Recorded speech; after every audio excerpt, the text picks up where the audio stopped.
യാത്രയൊക്കെ എങ്ങനെ ഉണ്ടായിരുന്നു? സുഖായിരുന്നോ?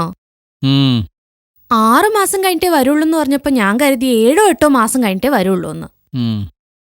ഇതിപ്പോ കൃത്യം 6 മാസം കഴിഞ്ഞപ്പോ തന്നെ വന്നല്ലോ. അല്ലെങ്കിൽ നിങ്ങൾ ഇങ്ങനെ തന്നെ പോയാ കൃത്യസമയത്ത് തന്നെ തിരിച്ചു വരൂ. അതാടി പങ്ക്ച്വാലിറ്റി. ഉച്ചക്ക് വെച്ച ചോറ് ബാക്കിണ്ടെങ്കി ഓനിക്ക് വിളമ്പി കൊടുക്കുമോളെ.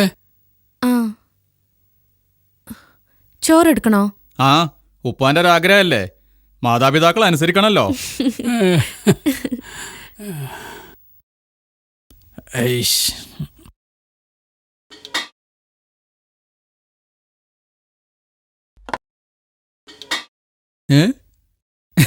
രാത്രിയൊക്കെയുള്ള ചോറ് കൂടി ഉച്ചക്ക് തന്നെ വെക്കണേനോടേ ഇങ്ങനത്തെ സമയത്തൊക്കെ ഒരു ഉപകാര.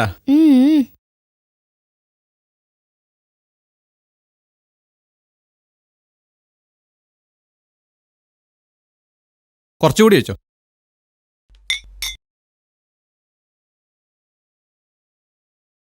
കുറച്ചുകൂടെ വലിയ പ്ലേറ്റിൽ കൊടുക്ക് റാബിയെ.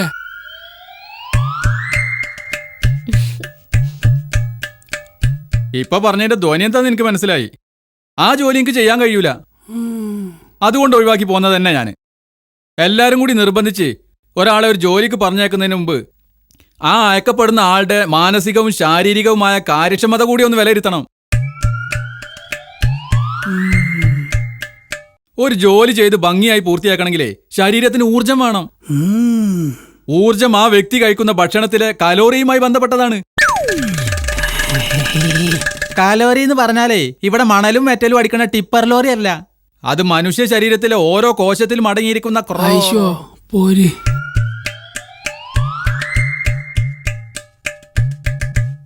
എന്റെ നിരപരാധിത്വം തെളിയിക്കാൻ ഈ വീട്ടിലൊരു അവസരമല്ല. ഒരു കുറ്റവാളിയെ കാണുമ്പോൾ എന്നെ കാണാനാണ് എല്ലാവർക്കും ഇഷ്ടം. ഞാനും അങ്ങനെയാ. ഈ മാത്രമേ ഉള്ളൂ എനിക്കൊരു സപ്പോർട്ട്. എന്റെ വികാര വിചാരങ്ങൾ ഇത്ര പെട്ടെന്ന് എങ്ങനെയാ എനിക്ക് സ്വാംശീകരിക്കാൻ കഴിഞ്ഞത്? ഭർത്താവിന്റെ സ്വഭാവം മനസ്സിലാക്കി പ്രവർത്തിക്കുന്നവളാണ് നല്ല ഭാര്യ എന്നാ എന്റെ ഉപ്പ എന്നെ പഠിപ്പിച്ചത്. നിന്റെ ഈ മനസ്സിന്റെ അമ്മാവന് കിട്ടിയിരുന്നെങ്കില്. എന്താണെന്നറിയില്ല, എനിക്ക് എപ്പോഴും വീട്ടിലെ ഭക്ഷണം വയറ്റിന് പിടിക്കുന്നുള്ളൂ. അതാ ഞാൻ എങ്ങോട്ട് പോയാലും 2 ദിവസത്തിനുള്ളിൽ തിരിച്ച് ഇങ്ങോട്ട് തന്നെ എത്തുന്നത്. എന്റെ ശരീരപ്രകൃതി ഇങ്ങനെ ആയിപ്പോയി. അതിന്റെ തെറ്റാ? അല്ലടാ, എന്റെ തെറ്റാ. ഈ വീട്ടിലെല്ലാവരുടെയും തെറ്റാ.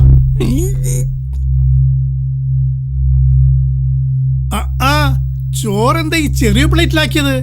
വലിയ പ്ലേറ്റ് ഇല്ലായിരുന്നോ?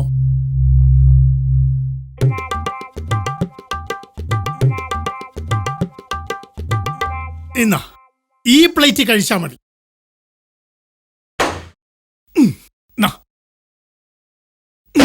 കഴിക്ക്. കഴിക്കടാ, എല്ലാം കഴിക്ക്. നോക്കണ്ട, നന്നായിട്ട് ഉരുട്ടി വിഴുങ്ങിക്കോ. എല്ലാ നേരവും വീട്ടിൽ നിന്ന് തന്നെ ചോറ് തിന്നണം. എന്നാ ഒരു നേരത്തെ അരിക്കുള്ള വക വീട്ടിൽ കൊണ്ട് തരാനുള്ള പണി ചെയ്ത് കേട്ടാ. മനുഷ്യൻ കഷ്ടപ്പെട്ട് കണ്ടോരെ കയ്യും കാലും പിടിച്ച് ശരിയാക്കിയ ജോലിയാ ഈ ജോലി. 1 കൊല്ലം നീ പൂർത്തിയാക്കുന്നുള്ള അത്യാഗ്രഹമൊന്നും എനിക്കുണ്ടായിരുന്നില്ല. എന്നാലും ഒരു മാസം എങ്ങനെയെങ്കിലും ഉദ്യോഗിപ്പിച്ച് ആ മാസത്തെ ശമ്പളമെങ്കിലും നീ കൊണ്ട് തരുമെന്ന് ഞാൻ പ്രതീക്ഷിച്ചു. കാരണം അത്രയ്ക്കും അതിനപ്പുറത്തേക്കുള്ള വസ്തുത എന്നാ ഞങ്ങൾ ഇതിനെ പറഞ്ഞയച്ചത്. എന്നിട്ടിപ്പോ 3 ദിവസം തികഞ്ഞില്ല, അപ്പോഴേക്കും കേറി വന്നിരിക്കുന്നു വീട്ടില് ചോറ് കഴിക്കാൻ. ഉരുട്ടിക്കോടാ, ഉരുട്ടി തള്ളിക്കോ.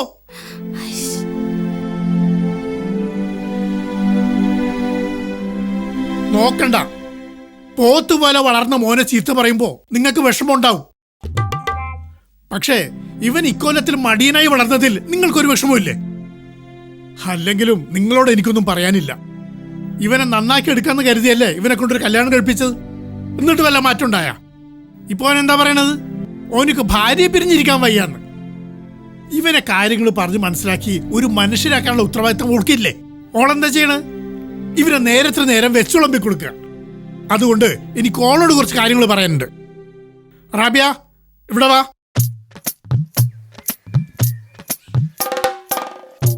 എവിടെ ഓള്? ഞാൻ വിളിച്ച കേട്ടില്ലേ? റാബിയ,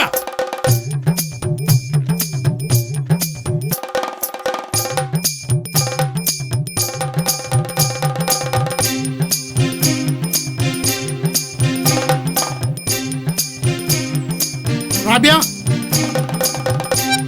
റാബിയ.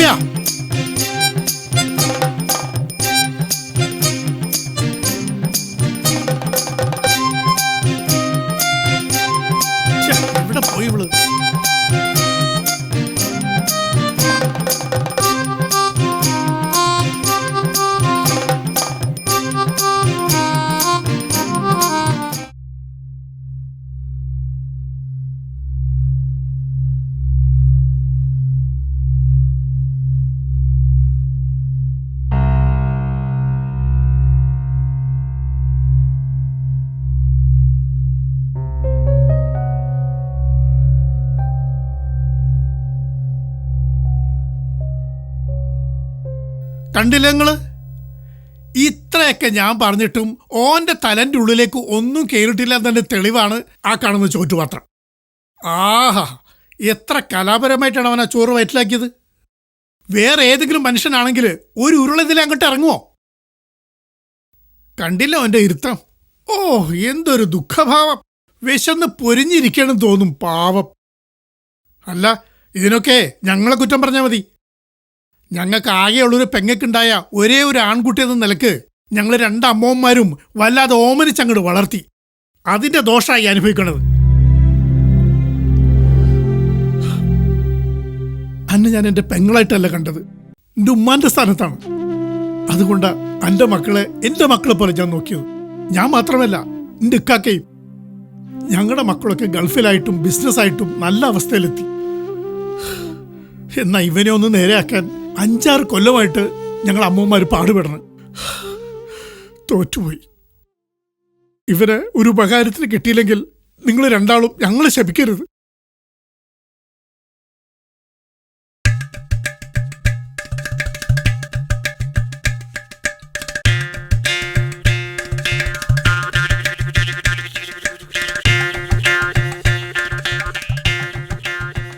പോയോ? തിന്നോളി. ഭക്ഷണം കഴിക്കാൻ നേരത്തെ ഉപദേശം. അമ്മമാർക്ക് ഇത്ര അധികാരം ആരാ കൊടുത്തത്? അമേരിക്കയിലൊന്നും ഈ പ്രശ്നമില്ലല്ലോ. ശരിക്കും ഈ ചോറ് കഴിക്കരുത്. ഞാനായതുകൊണ്ട് ഉളുപ്പില്ലാതെ ഇത് മുഴുവൻ കഴിക്കണത്.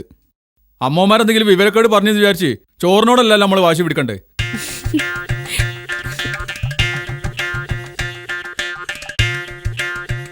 തൊണ്ടകൂടെ ഇറങ്ങണല്ലോ ഓരോന്ന് ആലോചിച്ചിട്ട്.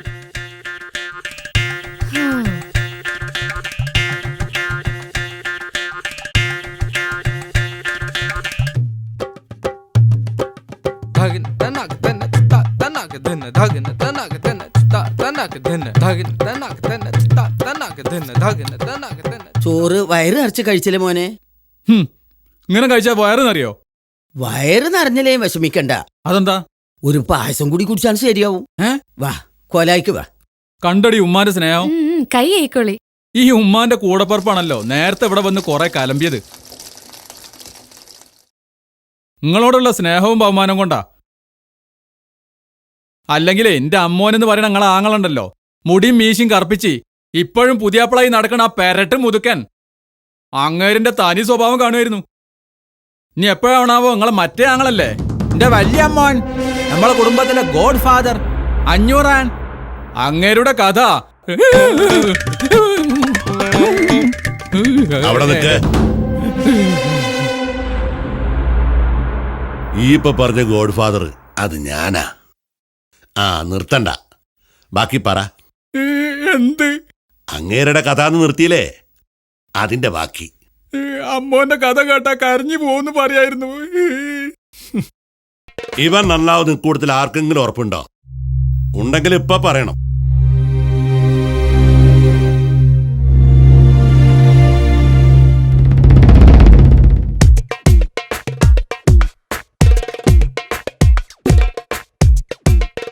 എന്താ ആരും ഒന്നും പറയാത്തത്?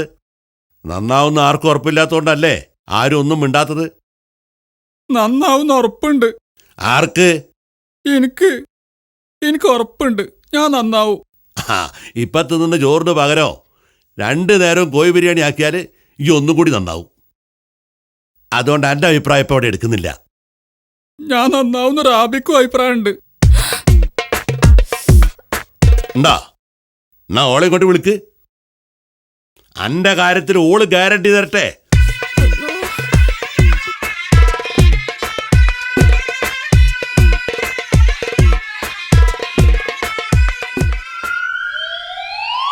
എവിടെ? വരൂല. കൂടെ പൊറുക്കുന്ന സ്വന്തം കെട്ടിയോക്ക് വരെ അന്റെ കാര്യത്തിൽ ഒന്നും ചെയ്യാൻ കഴിയൂല. അതുകൊണ്ട് കാലിതേ, നമ്മൾ അമ്മമാരായിട്ട് ഇവൻ ഇത്ര വഷളാക്കിയ സ്ഥിതിക്ക് ഇവന്റെ കാര്യത്തിൽ ഞാനൊരു തീരുമാനം പറയാൻ പോവുക.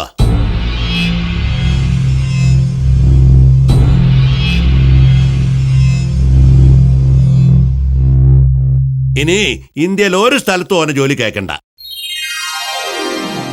കാരണം എവിടെ പോയാലും 3-ാം ദിവസം ഓൻ ഇവിടെ പൊങ്ങും. ഇതുവരെയുള്ള അനുഭവം അതാ. അതുകൊണ്ടൊരു വിസ ശരിയാക്കി ഓനെ ഗൾഫിലേക്ക് കയറ്റിവിടാം. അതാ എന്റെ തീരുമാനം.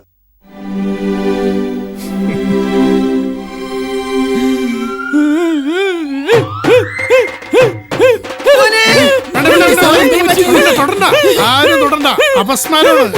ഇത് ഞാൻ നോക്കിക്കോളാം, വിട്ടു നിൽക്ക്.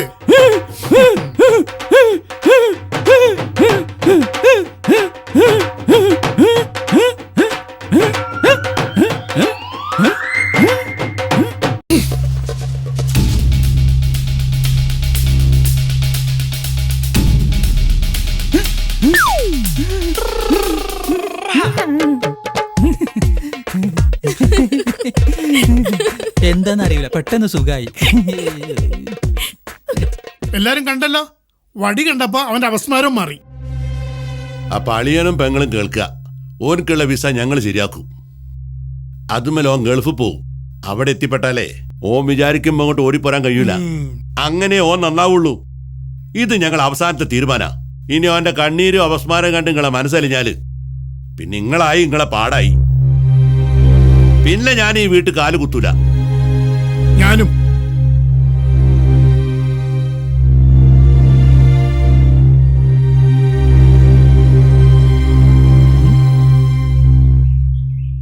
എങ്ങനെയുണ്ട് അമ്മമാരെ സ്നേഹം? നല്ലോണം ബോധ്യപ്പെട്ടല്ലോ ഉപ്പാക്കും ഉമ്മാക്കും. കുടുംബത്തിൽ ആകെയുള്ള ഒരു ആൺതരിയാ. വയസ്സുകാലത്ത് ഉമ്മാക്കും ഉപ്പാക്കും ഒരു താങ്ങായി നിൽക്കേണ്ടിവൻ. ഓനെ ഗൾഫിക്ക് പറഞ്ഞേക്ക. എങ്ങനെയുണ്ട്? അതിന്റെ പിന്നിലുള്ള ബിസിനസ് എന്താണെന്നറിയ നിങ്ങൾക്ക്? അമ്മമാർക്ക് നിന്റെ ചെലവിൽ ഇവിടെ ജീവിക്കണം. അത് മനസ്സിലാക്കാനുള്ള മോളൊക്കെ എനിക്കുണ്ട്. ഞാൻ എൻ്റെ ഉമ്മാനെയും ഉപ്പാനെയൊക്കെ ശുശ്രൂഷിച്ച് അത് തന്നെ. അങ്ങനെ അവിടെ കഴിഞ്ഞാൽ മതി. എനിക്ക് നിങ്ങളെ രണ്ടാളെയും കുരുത്തും പൊരുത്തും കിട്ടി മരിക്കണം. ഞാൻ ഗൾഫ് പോയാൽ പിന്നെ നിങ്ങൾ ആരാ നോക്കുക? ആ കുറ്റമൊക്കെ എനിക്കല്ല കിട്ടുക. പിന്നെ എൻ്റെ അവസ്ഥ എന്താ? നരകത്ത് പോകൂലേ?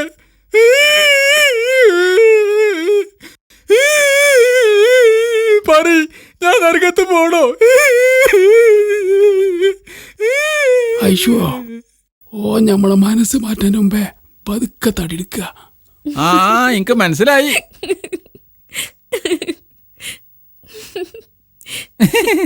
റാബിയെ, ഞാൻ എന്റെ അഭിപ്രായം കൂടി കേൾക്കാനേ ബാക്കിയുള്ളൂ. പറയേ, ഞാൻ ഗൾഫ് പോണോ? സംഗതി ഇങ്ങള് ഭൂലോകം അടിയനാന്നുള്ളത് മഹാസത്യ. Thank you. പക്ഷെ ഇങ്ങളെ പിരിഞ്ഞിരിക്കാൻ എനിക്ക് കഴിയൂല. ഇങ്ങൾ എന്ന് ഈ വീട്ടിൽ തന്നെ ഉണ്ടാവണമെന്നാ എന്റെ ആഗ്രഹം. അവന്റെ പൊന്നും കട്ടെ, ഞാൻ എനിക്ക് എന്താ ഒരു സമ്മാനം തരേണ്ടത്? പിന്നെ ഇയാണ് എന്റെ ഗൾഫ് യാത്ര മുടക്കേണ്ടത്. എനിക്കതിന് കഴിയും. പിന്നെ ഇതുവരെയുള്ള അവസ്ഥയല്ല ഇപ്പൊ ഉള്ളത്. അമ്മാവന്മാര് രണ്ടാളും പുലികളായിട്ട് അവിടുന്ന് പോയത്. നീ ഒന്ന് മനസ്സ് വെച്ചാ പുലികൾ പൂച്ചയാവും. കാരണം നിന്നെ അവർക്കൊക്കെ അത്രയ്ക്കിഷ്ട. സംഗതി എന്തായാലും നിങ്ങളുടെ മനസ്സ് വിഷമിക്കുന്ന ഒന്നും ഞാൻ ചെയ്യൂല. മാത്രല്ല, നിങ്ങളിവിടെ ഇല്ലാതെ എനിക്ക് ജീവിക്കാൻ കഴിയില്ല. അതുകൊണ്ട് ഗൾഫ് യാത്ര മുടക്കണം. അത് ഞാൻ ചെയ്തോളാം. സത്യം?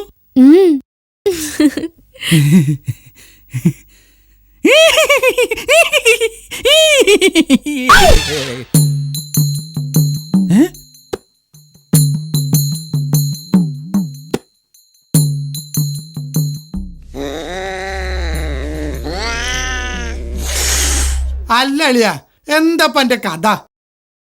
ഞാൻ എന്റെ അളിയനാന്ന് പറയാൻ തന്നെ എനിക്കിപ്പോ നാണക്കേടാ.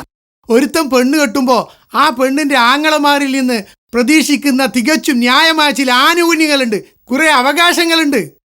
അങ്ങനെ വല്ലതും അന്റെ പെങ്ങളെ കെട്ടിയ വകയില് ഈ അളിയന് കിട്ടിയിട്ടുണ്ടോ? ചേമ്പിൽ അളിയ.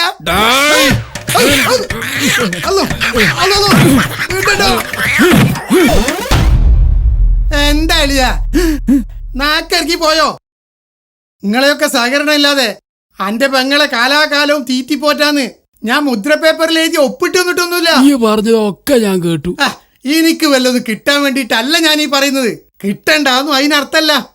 ഇവൻ എന്തെങ്കിലും ഒരു ജോലി ചെയ്ത് കിട്ടുന്ന വരുമാനം കൊണ്ട് ഇതളിയ, ഇത് നിങ്ങൾക്ക് ഇന്റെ വക, ഇതെന്റെ പെങ്ങൾക്കും കൊടുത്താളി എന്ന് പറഞ്ഞ് തരുമ്പോഴൊരു സന്തോഷല്ലേ? അതിനെ പറ്റിയാ ഞാൻ പറഞ്ഞത്. നിന്റെ കൂടെ നിന്നാല് ദിവസം 500 റുപ്യ കൂലി കൊടുക്കാന്ന് ഞാൻ പറഞ്ഞാലേ. പക്ഷെ കേട്ടില്ല. വേറെ പല പണിയും ഞാൻ ശരിയാക്കി കൊടുക്കാന്ന് പറഞ്ഞു. അത് ചെയ്തോ?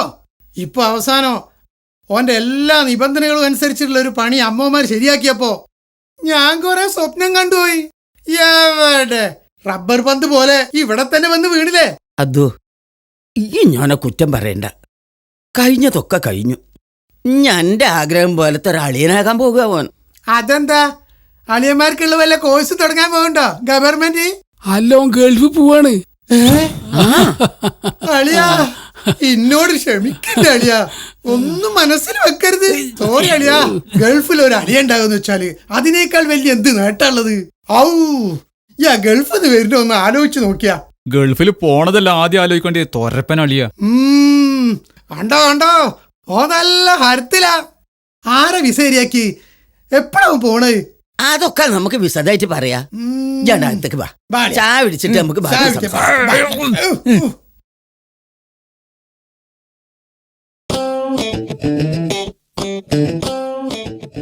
സംഗതി എന്തായാലും നിങ്ങളുടെ മനസ്സ് വിഷമിക്കുന്ന ഒന്നും ഞാൻ ചെയ്യൂല. മാത്രമല്ല നിങ്ങളിവിടെ ഇല്ലാതെ എനിക്ക് ജീവിക്കാൻ കഴിയില്ല. അതുകൊണ്ട് ഗൾഫ് യാത്ര മുടക്കണം. അത് ഞാൻ ചെയ്തോളാം.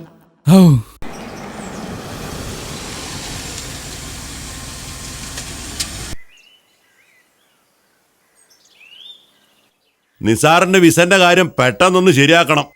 ഈ ചൂട് തന്നെ അവനെ കയറ്റി വിട്ടിട്ടില്ലെങ്കിൽ പിന്നെയും നമുക്ക് പണിയാവും.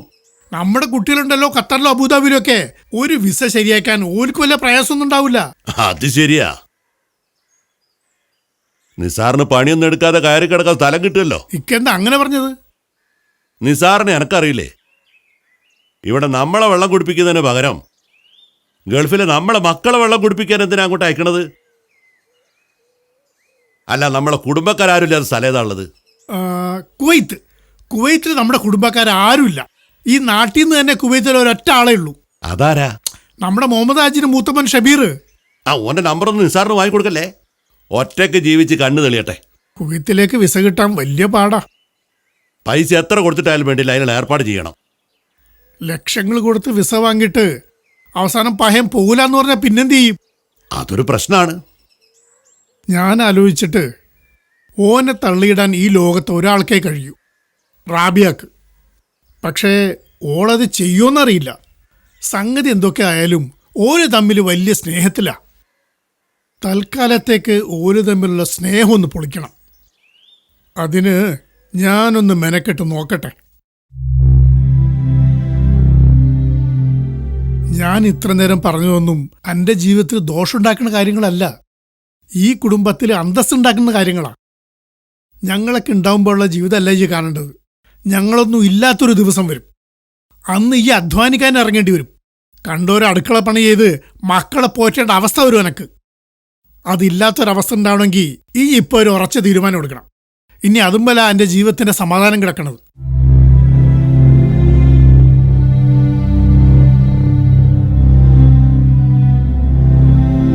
മോളെ, എന്തെങ്കിലും ഒന്ന് പറയ്. ഞാൻ പറഞ്ഞൊന്നും ശരിയില്ല എന്ന് എനിക്ക് തോന്നുന്നുണ്ടെങ്കിൽ. അല്ല, കാക്ക പറഞ്ഞതാ 100% ശരി. പല കാര്യങ്ങളെ പറ്റിയും ഇപ്പോഴാ ഞാൻ ചിന്തിക്കുന്നത്. എനിക്കും ചിലതൊക്കെ ചെയ്യാൻ കഴിയായിരുന്നു. പക്ഷെ അങ്ങനെ ഒരു ബോധം എനിക്ക് ഉണ്ടായിരുന്നില്ല. ഇനി അങ്ങനെ ആവാൻ പാടില്ല. കാക്ക വിസ ശരിയാക്കിക്കോളി. അന്നോട് ഞാൻ പറഞ്ഞില്ലടി, ഞാൻ തിരക്കിട്ടൊരു പണിയിലാണെന്ന്. ഫോണ് വെച്ചിട്ട് പോടി അവിടുന്ന്. ഹായ്, പെണ്ണ് കെട്ടണ്ടില്ലായിരുന്നു. ആ പിന്നെ നമ്മളെ നിസാറ് ഗൾഫിൽ പോയാൽ പിന്നെ നമ്മളെ കാര്യം കട്ടപ്പോകെ. ഓൻ പോകുന്നുള്ള കാര്യം ഏതാണ്ട് ഉറപ്പായി. അമ്മാവന്മാർ രണ്ടും കൽപ്പിച്ചിറങ്ങിയിട്ടുണ്ട്. അവന്റെ പോക്ക് മുടക്കുന്ന കാര്യത്തിലേ സുഹൃത്തുക്കളായ നമുക്ക് കുറച്ച് ഉത്തരവാദിത്തങ്ങളൊക്കെ ഉണ്ട്. എന്റെ പോക്ക് മുടക്കാൻ നിങ്ങൾ ആരും ബുദ്ധിമുട്ടണ്ട. അതിനെന്റെ റാബി തന്നെ ധാരാളം മതി. ആ കാര്യത്തിൽ ഞങ്ങൾ തമ്മിൽ അഗ്രിമെന്റ് ആയിട്ടുണ്ട്. അതുപോലത്തെ ഒരു ഭാര്യയെ കിട്ടിയ എത്ര ഭാഗ്യവാനാ നിസാറെ. എനിക്കൊരു ഭൂതത്തെ കിട്ടിയിട്ടുണ്ട്, ഒരു വകക്ക് കൊള്ളാത്തവള്. എപ്പ നോക്കിയാലും ഒരൊറ്റ കാര്യമൊക്കെ പറയാനുള്ളൂ, ഇങ്ങക്ക് വല്ല പണിക്കും പോയിക്കൂടെ മനസ്സാന്നില്ല തൊളകം. പണിയെടുത്ത് ജീവിക്കലെന്നോ ഒരു വിരുദ്ധല്ല നോക്ക് പറഞ്ഞു കൊടുക്കടാ പോത്തെ. അതിനൊക്കെ എന്റെ റാബി. ഷോ, ഈ പേരട്ട അമ്മാവനെ കൊണ്ട് ഞാൻ തോറ്റു. കിട്ടി കിട്ടി കിട്ടി കിട്ടി.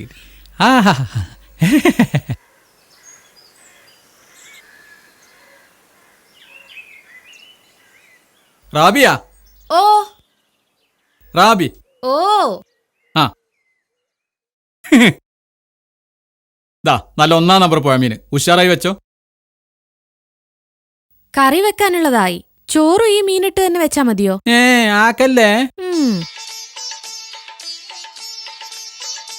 എന്റെ പടച്ചോനെ, ഇയാളിത് എന്തിനുള്ള പുറപ്പാടാ? ആരാ? 100 പ്രാവശ്യമായി വിളിക്കണ്. അമ്മോനാണോ? ആ, 2-3 പ്രാവശ്യം ഇവിടേക്കും വിളിച്ചു. ഒന്ന് എടുത്തൂടെ ഇങ്ങക്ക്? എടുക്കൂല. വിസന്റെ കാര്യം പറയാനായിരിക്കും. എന്തിനെങ്കിലും ആയിക്കോട്ടെ, നിങ്ങൾ ഫോൺ എടുക്കി. അങ്ങനെ ഒരു മര്യാദ കാണിക്കി. ഇനി വിളിക്കുകയാണെങ്കിലേ ഈ എടുത്താ മതി. എന്നിട്ടെന്താ പറയണ്ടേ? ഞാനിവിടെ അല്ല, പുറത്താണെന്ന് പറഞ്ഞാ മതി. ആഹാ, കളവ് പറയാ എന്നെ കൊണ്ടാവും. ഔ വേണ്ട, ഒരു കാര്യം ചെയ്യ്. ഞാൻ പുറത്തിറങ്ങി നിൽക്കാ. വിളിക്കുമ്പോ ഞാൻ ഇവിടെ അല്ല, പുറത്താണെന്ന് പറഞ്ഞാ മതിയല്ലോ. അപ്പൊ കളവും ആവില്ലല്ലോ. അമ്മോനാ വിളിക്കണേ, എടുക്ക്. എനിക്ക് പറ്റൂല. ഫോൺ എടുക്കറാബിയ. അമ്മോനാ വിളിക്കണത്. എടുക്കാനാ പറഞ്ഞത്. നാ പിടി. പറഞ്ഞു, ഞാൻ പുറത്തുണ്ടാവും. ഹലോ. ആ, നിസാർ എവിടെ? ഫോൺ ഓൻ്റെ കൊടുക്ക്. ഇക്ക വീട്ടിലില്ല, പുറത്താ. ഫോൺ ഇവിടെ വെച്ചിട്ട് പോയതാ. ആ, ഞാൻ പുറത്തുനിന്ന് കണ്ടോളാം.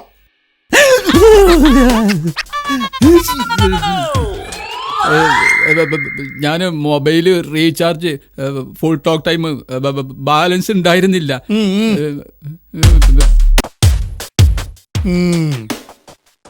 ഈയൊക്കെ പോയ എത്ര വരെ പോകുന്ന ഇക്ക അറിയാടാ. ഈയോ ഇക്കോലത്തിൽ നാറി. ഇനി ആ പെണ്ണിനെയും കൂടി കേടുവർത്തിക്കലടാ. ഹൈ,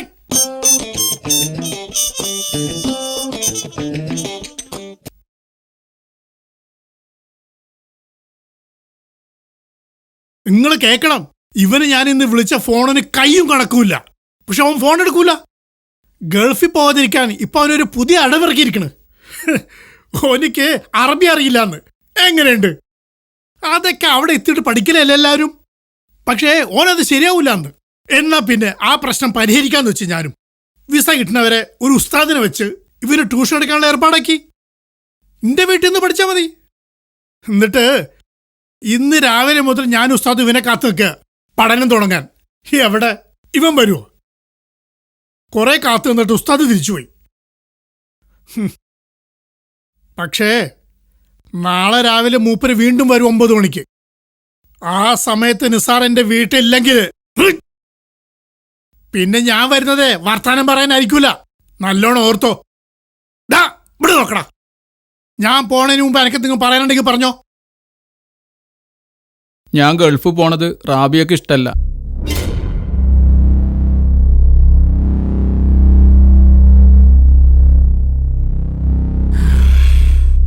ഓൾക്ക് ഇഷ്ടമില്ലെങ്കിൽ ഞാൻ നിന്നെ നിർബന്ധിക്കില്ല. പക്ഷേ അതോള് പറയണം.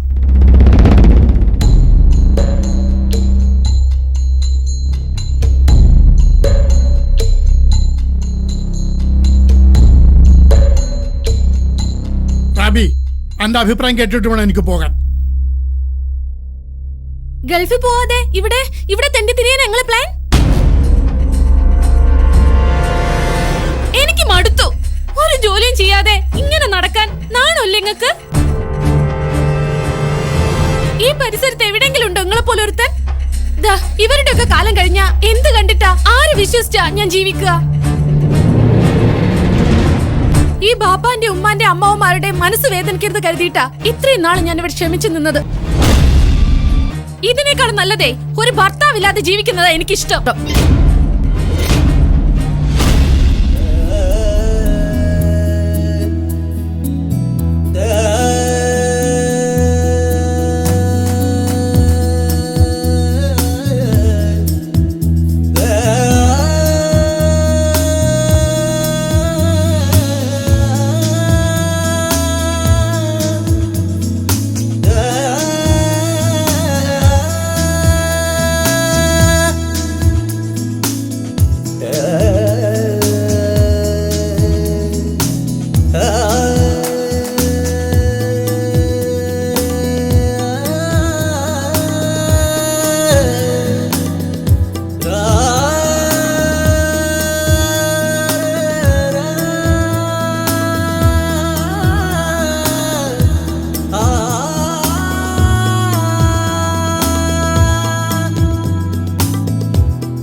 ബാക്കി 3 സൈഡും അതിലൊക്കെ ക്ലിയറാ. പാടാന്നുള്ളത് നോക്കണ്ട, മണ്ണിട്ട് നിരത്തിയാലേ പൊന്നും വേൽക്ക് മറച്ചു വെക്ക. ആൾക്കാരെ കൊത്തിപ്പറിച്ചു കൊണ്ടുപോകുന്ന സ്ഥലാ. അന്റെ വിസ ശരിയായി നിറഞ്ഞപ്പോ ഞാനൊന്ന് ചവിട്ടി പിടിച്ചിട്ടതാ ഈ സ്ഥലം. കയ്യെങ്കിൽ ഇന്ന് തന്നെ കച്ചവടം അടിക്കണം എന്നാണ് എൻ്റെ അഭിപ്രായം. പക്ഷെ ഞാൻ നിർബന്ധിക്കണില്ല. ആദ്യത്തെ മാസത്തെ ശമ്പളം കിട്ടുമ്പോൾ ഉടനെ അങ്ങോട്ട് അയക്കുക. അഡ്വാൻസ് കൊടുത്ത് സ്വന്തമാക്കണം. ഔ നോക്കിയേ, നല്ല ലിവറിൻ്റെ കഷ്ണം പോണത്തെ സ്ഥലം. ഞാനിതൊക്കെ പറഞ്ഞിട്ടു എൻ്റെ മുഖത്തെന്താ ഒരു തെളിവില്ലാത്തത്? ഇത് എൻ്റെ പേരിൽ വാങ്ങിയിടാനല്ല ഞാൻ പറയണത്. ഈ നയിച്ചുണ്ടാക്കുന്ന പൈസ കടലിൽ കായം കളിക്ക പോലെ ആവണ്ടാന്ന് കരുതിയിട്ടാ. ചുളു വിലക്ക് എടുത്തിട്ടാലേ പൊന്നും വിലക്ക് ഇത് വിൽക്കാം. ഇനി വാ, അപ്പുറത്തൊരു 15 സെന്റ് കൂടെ ഉണ്ട്, അവിടെ നോക്കാം. ഇങ്ങോട്ട് വാ, ഇങ്ങോട്ട് പാടോ വാ. എൻ്റെ ഒരു ഫ്രണ്ട് മറ്റന്നാൾ കുവൈത്തിലേക്ക് വരുന്നുണ്ട്. നിസാർ എന്ന പേര്. നല്ല സ്മാർട്ട് പയ്യനാ. ആയിക്കോട്ടെ, വന്നോട്ടെ. കക്ഷി വല്ല ബിസിനസ്സിനുമാണോ അതോ വല്ല ജോലിക്കുമാണോ? അല്ല, ഒരു കമ്പനിയിലേക്കാ. പക്ഷെ ഫുഡ് അക്കോമഡേഷനും നമ്മൾ തന്നെ കാണണം. അവൻ്റെ കഷ്ടകാലത്തിന് ഒരു കുടുംബക്കാരനോ സുഹൃത്തോ കുവൈത്തിലില്ല. ഓക്കെ, ഞാൻ എന്താ ചെയ്യേണ്ടത്? അവനെ എയർപോർട്ടിൽ നിന്ന് പിക്ക് ചെയ്യണം. പിന്നെ തൽക്കാലത്തേക്ക് ഒരു താമസ സൗകര്യം. ബുദ്ധിമുട്ടാവോ? എന്ത് ബുദ്ധിമുട്ടാടാ, ഈ അവനോട് കയറ്റിവിട്. അപ്പം നിസാറേ, ആ കാര്യമൊക്കെ ആയി. അവിടെ ഇറങ്ങിയാൽ മതി, പിന്നെ ഒന്നും അറിയണ്ട.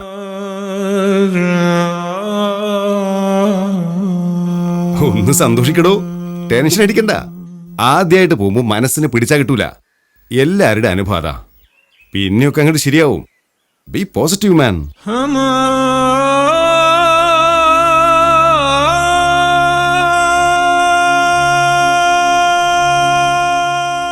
ഈ ഗൾഫിൽ പോണത് അറിഞ്ഞ ദിവസം മുതൽ ശരിക്കും ഉറങ്ങിയിട്ടില്ല ഞാൻ. എന്തിന്? ശരിക്കും ഭക്ഷണം പോലും കഴിച്ചിട്ടില്ല. എല്ലാം എൻ്റെ കൈവിട്ടു പോയ കാര്യങ്ങളാ. എല്ലാത്തിനും കൂടെ നിന്നിരുന്ന ഭാര്യ പോലും എന്നെ തള്ളി പറഞ്ഞു. അതിലാ എനിക്ക് സങ്കടം. ഇനി രണ്ടും കൽപ്പിച്ച് പുറപ്പെടുകയാണ്. എന്നാലും നിങ്ങളെ ആരെയും മറക്കാൻ എനിക്ക് കഴിയില്ല. ഞാൻ തിരിച്ചു വരും. അപ്പോൾ പഴയ അവസ്ഥയിൽ നിങ്ങൾ ഇവിടെ തന്നെ ഉണ്ടാവണം.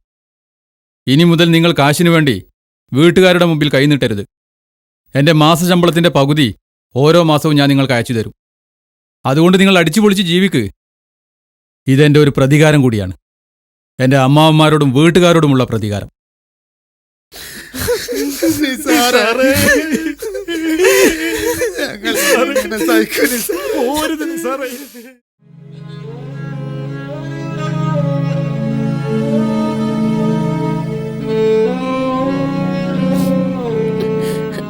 ഇക്ക,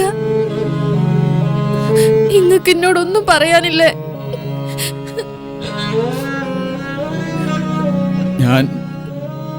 ഞാനൊരു മാസം മുമ്പ് തന്നെ മരണത്തിലേക്ക് നീങ്ങിക്കൊണ്ടിരിക്കുക. ഇന്ന് ഞാൻ മരിച്ചു. ഇപ്പോ ഞാൻ പോണത് എയർപോർട്ടിലേക്കല്ല, പള്ളിക്കാട്ടിലേക്കാ. പോവുകയല്ല, എന്നെ കൊണ്ടുപോവുക. പുറത്തു നിൽക്കണ കാറ് എനിക്കിപ്പോ മയ്യത്ത് കെട്ടില്ല. എല്ലാത്തിനും കാരണക്കാരി ഞാനാ. ജീവിതത്തിലെ സുഖവും സന്തോഷവും ഒക്കെ പോയി.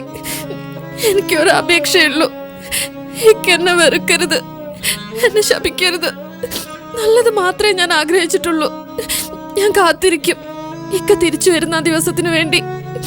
എനിക്ക് ഇക്കയുടെ കൂടെ ജീവിച്ച് കൊതി തീർന്നിട്ടില്ല. അതിനിടയ്ക്ക് ഞാൻ മരിച്ചു പോയാ എനിക്ക് വേണ്ടി ഇക്ക എപ്പോഴും പ്രാർത്ഥിക്കണം. ഇക്കാനെ നിർബന്ധിച്ച് ഗൾഫിലേക്ക് അയക്കുന്നതിൽ ഒരു പങ്കുമില്ലാത്തവളാണ് ഈ റാബിയ എന്ന് അന്ന് ഇക്കാക്ക് മനസ്സിലാവും. നിന്നോട് ഞാൻ അകന്നു നിന്നത് എനിക്ക് വീട്ടിൽ നിന്ന് ഇറങ്ങിപ്പോവാൻ തടസ്സമില്ലാതിരിക്കാൻ. ഇനിയും ഞാനിവിടുന്ന ഒരു പക്ഷേ എന്റെ യാത്ര തന്നെ മുടങ്ങിപ്പോകും. എനിക്ക് വേണ്ടി നീയും എപ്പോഴും പ്രാർത്ഥിക്കണം. വരട്ടെ.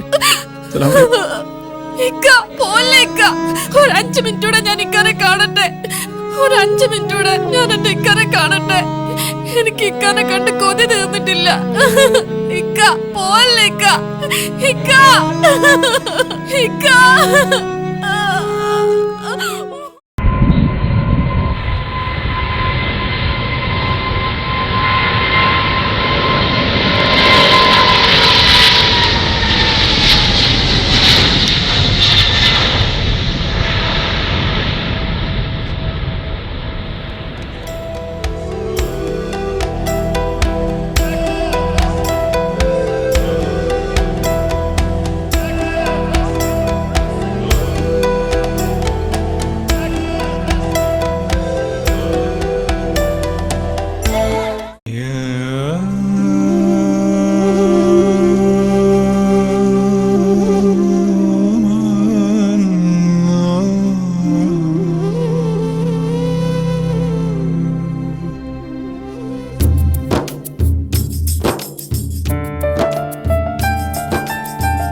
ചോദിച്ചതിനെന്താ ഒന്നും പറയാത്തത്?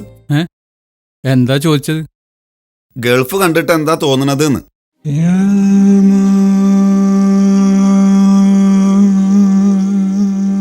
കണ്ണുകൾ എന്തൊക്കെയോ കാണുന്നുണ്ട്. മനസ്സ് നാട്ടിലും വീട്ടിലും അലഞ്ഞു നടക്കുക.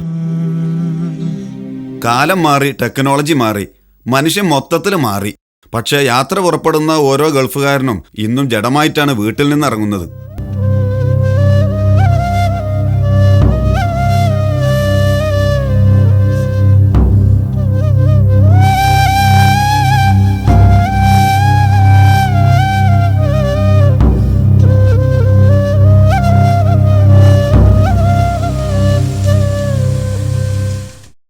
റൂമിലെത്തിയോ? കുറച്ചുകൂടി പോണം. ജി ഇവിടെ ഇരിക്ക്, ഞാൻ ചായ വാങ്ങിയിട്ട് വരാം.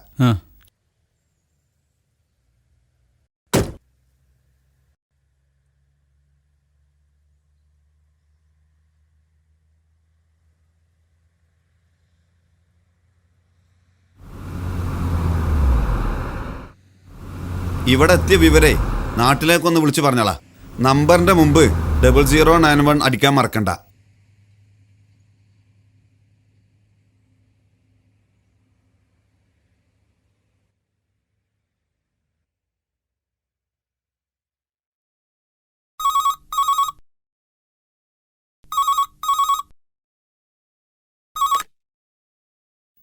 ഹലോ ഹലോ, ഇത് നിസാറാ, കുവൈത്തുനിന്ന്. ആ, എപ്പോഴാ അവിടെ എത്തിയേ? വിളി കാണാത്തോണ്ട് എല്ലാരും വിഷമിച്ചിരിക്കായിരുന്നു. യാത്ര സുഖായിരുന്നു ഇക്ക?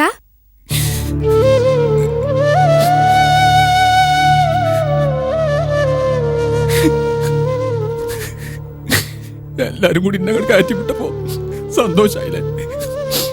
ഇക്ക അങ്ങനെ പറയരുത്. ഇക്കെല്ലാം അറിയാവുന്നതല്ലേ. ഞാൻ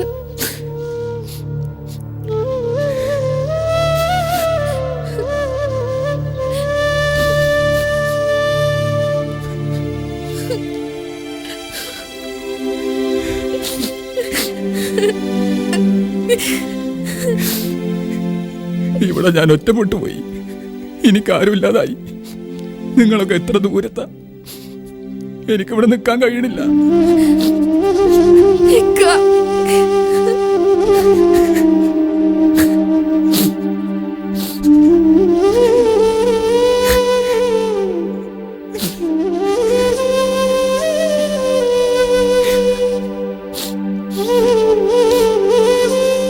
ഞാൻ പിന്നെ വിളിക്കാം.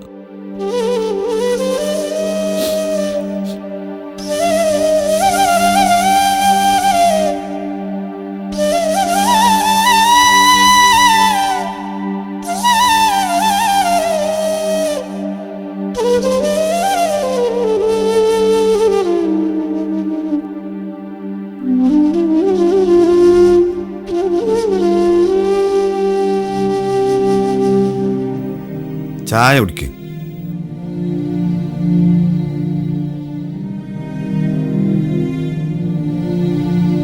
കുറച്ച് ദിവസം മനസ്സിനെ പിടിച്ചാൽ കിട്ടില്ല. ആദ്യം ഇവിടെ വന്നിറങ്ങുമ്പോ എല്ലാവർക്കും അങ്ങനെയാണ്. ജോലി മറ്റുമായി തിരക്ക് കൂടുമ്പോ എല്ലാം മാറി വരും. വിഷമിക്കണ്ട, ചായ കുടിക്ക്.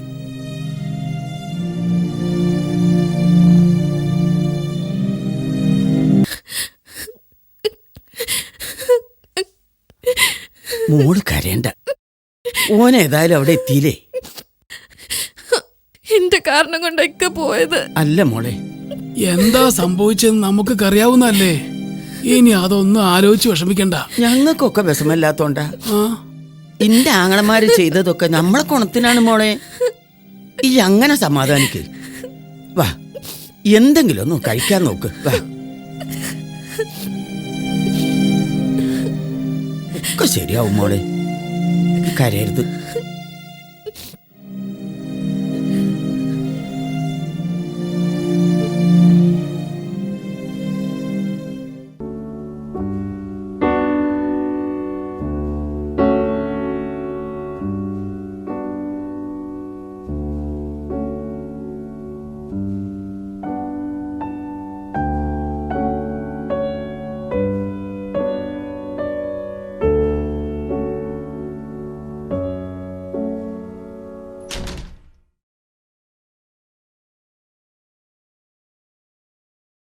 കുറച്ചേരം റെസ്റ്റ് എടുത്തോ.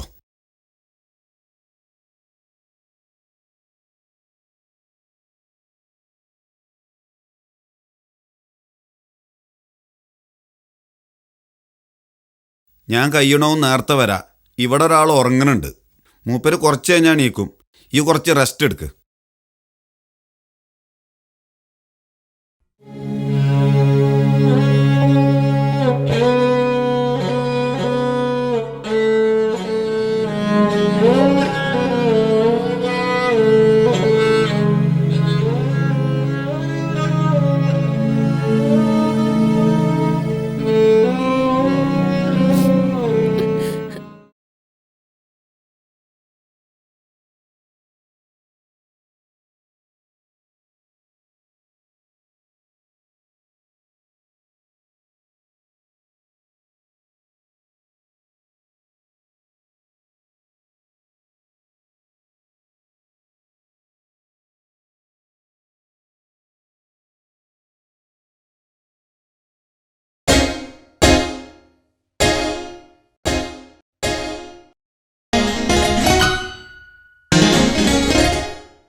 हाँ लतीफ भाई, मैं बाहर इंतजार करता है. वो पेपर निकाल के इधर आओ. हाँ ठीक है, मैं अभी आ रहा हूँ.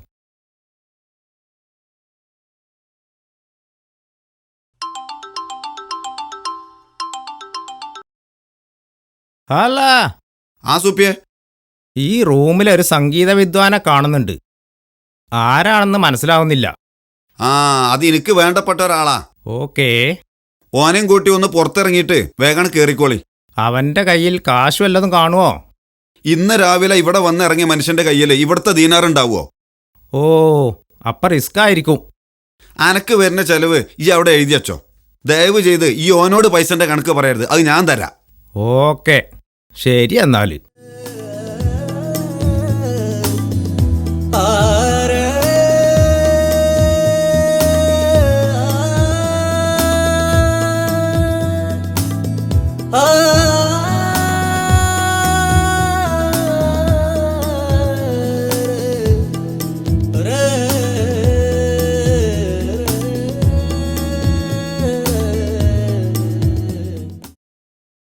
വാ പുറപ്പെടാം.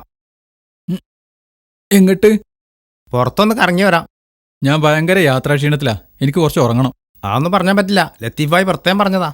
വാ പോവാം.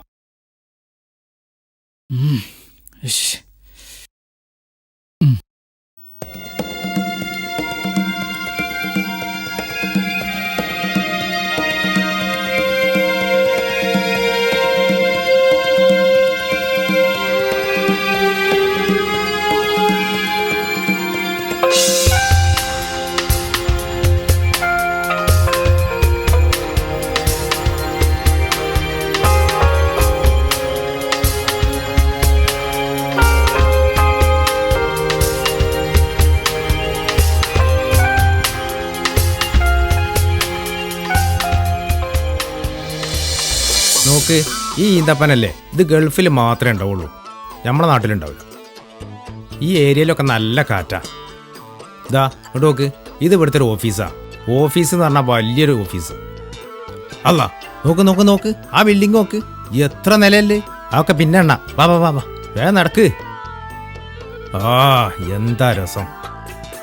ഇതാ നോക്ക്, കണ്ടില്ലേ എത്ര ബോട്ടുണ്ട്, ഒന്ന് എണ്ണി നോക്ക്. അതെ, ബോട്ടൊക്കെ പിന്നെ എണ്ണ, ഭയങ്കര വെയില്, നമുക്ക് പോവാം.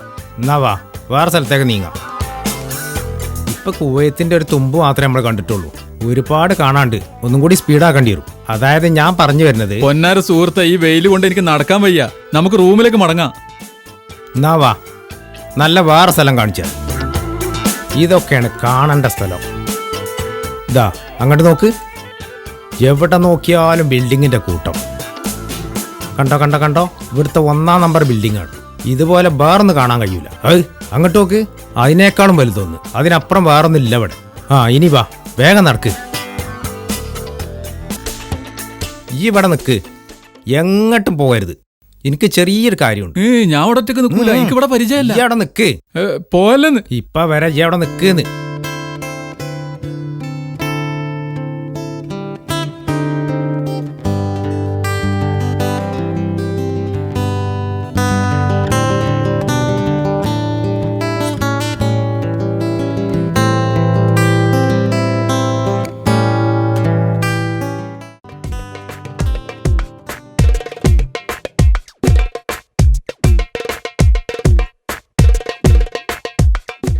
السلام عليكم. وعليكم السلام. حبيبي كيف حالك حبيبي؟ شلونك؟ شك طيب، شك بارخ، الله يخيك.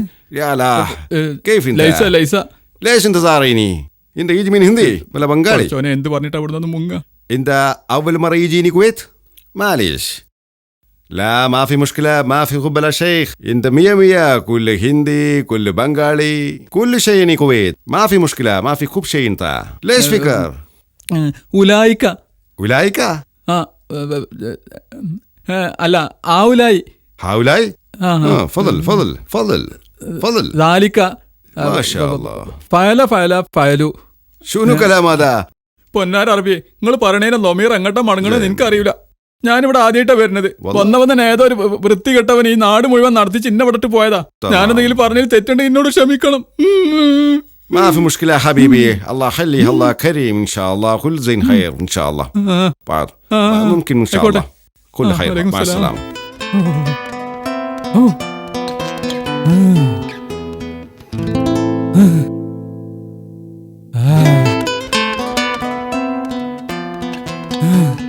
ഫഅല എന്ന് പറഞ്ഞ അർത്ഥം എന്താ?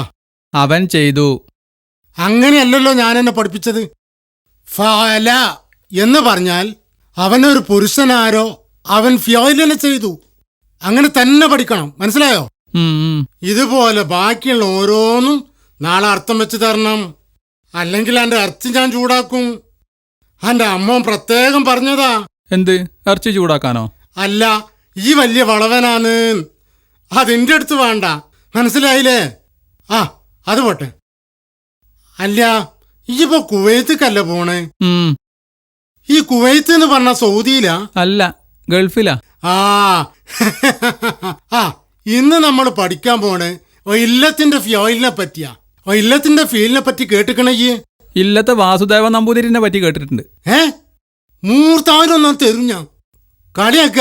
എനിക്ക് അറിയാഞ്ഞിട്ടാണ് ഉസ്താദെ.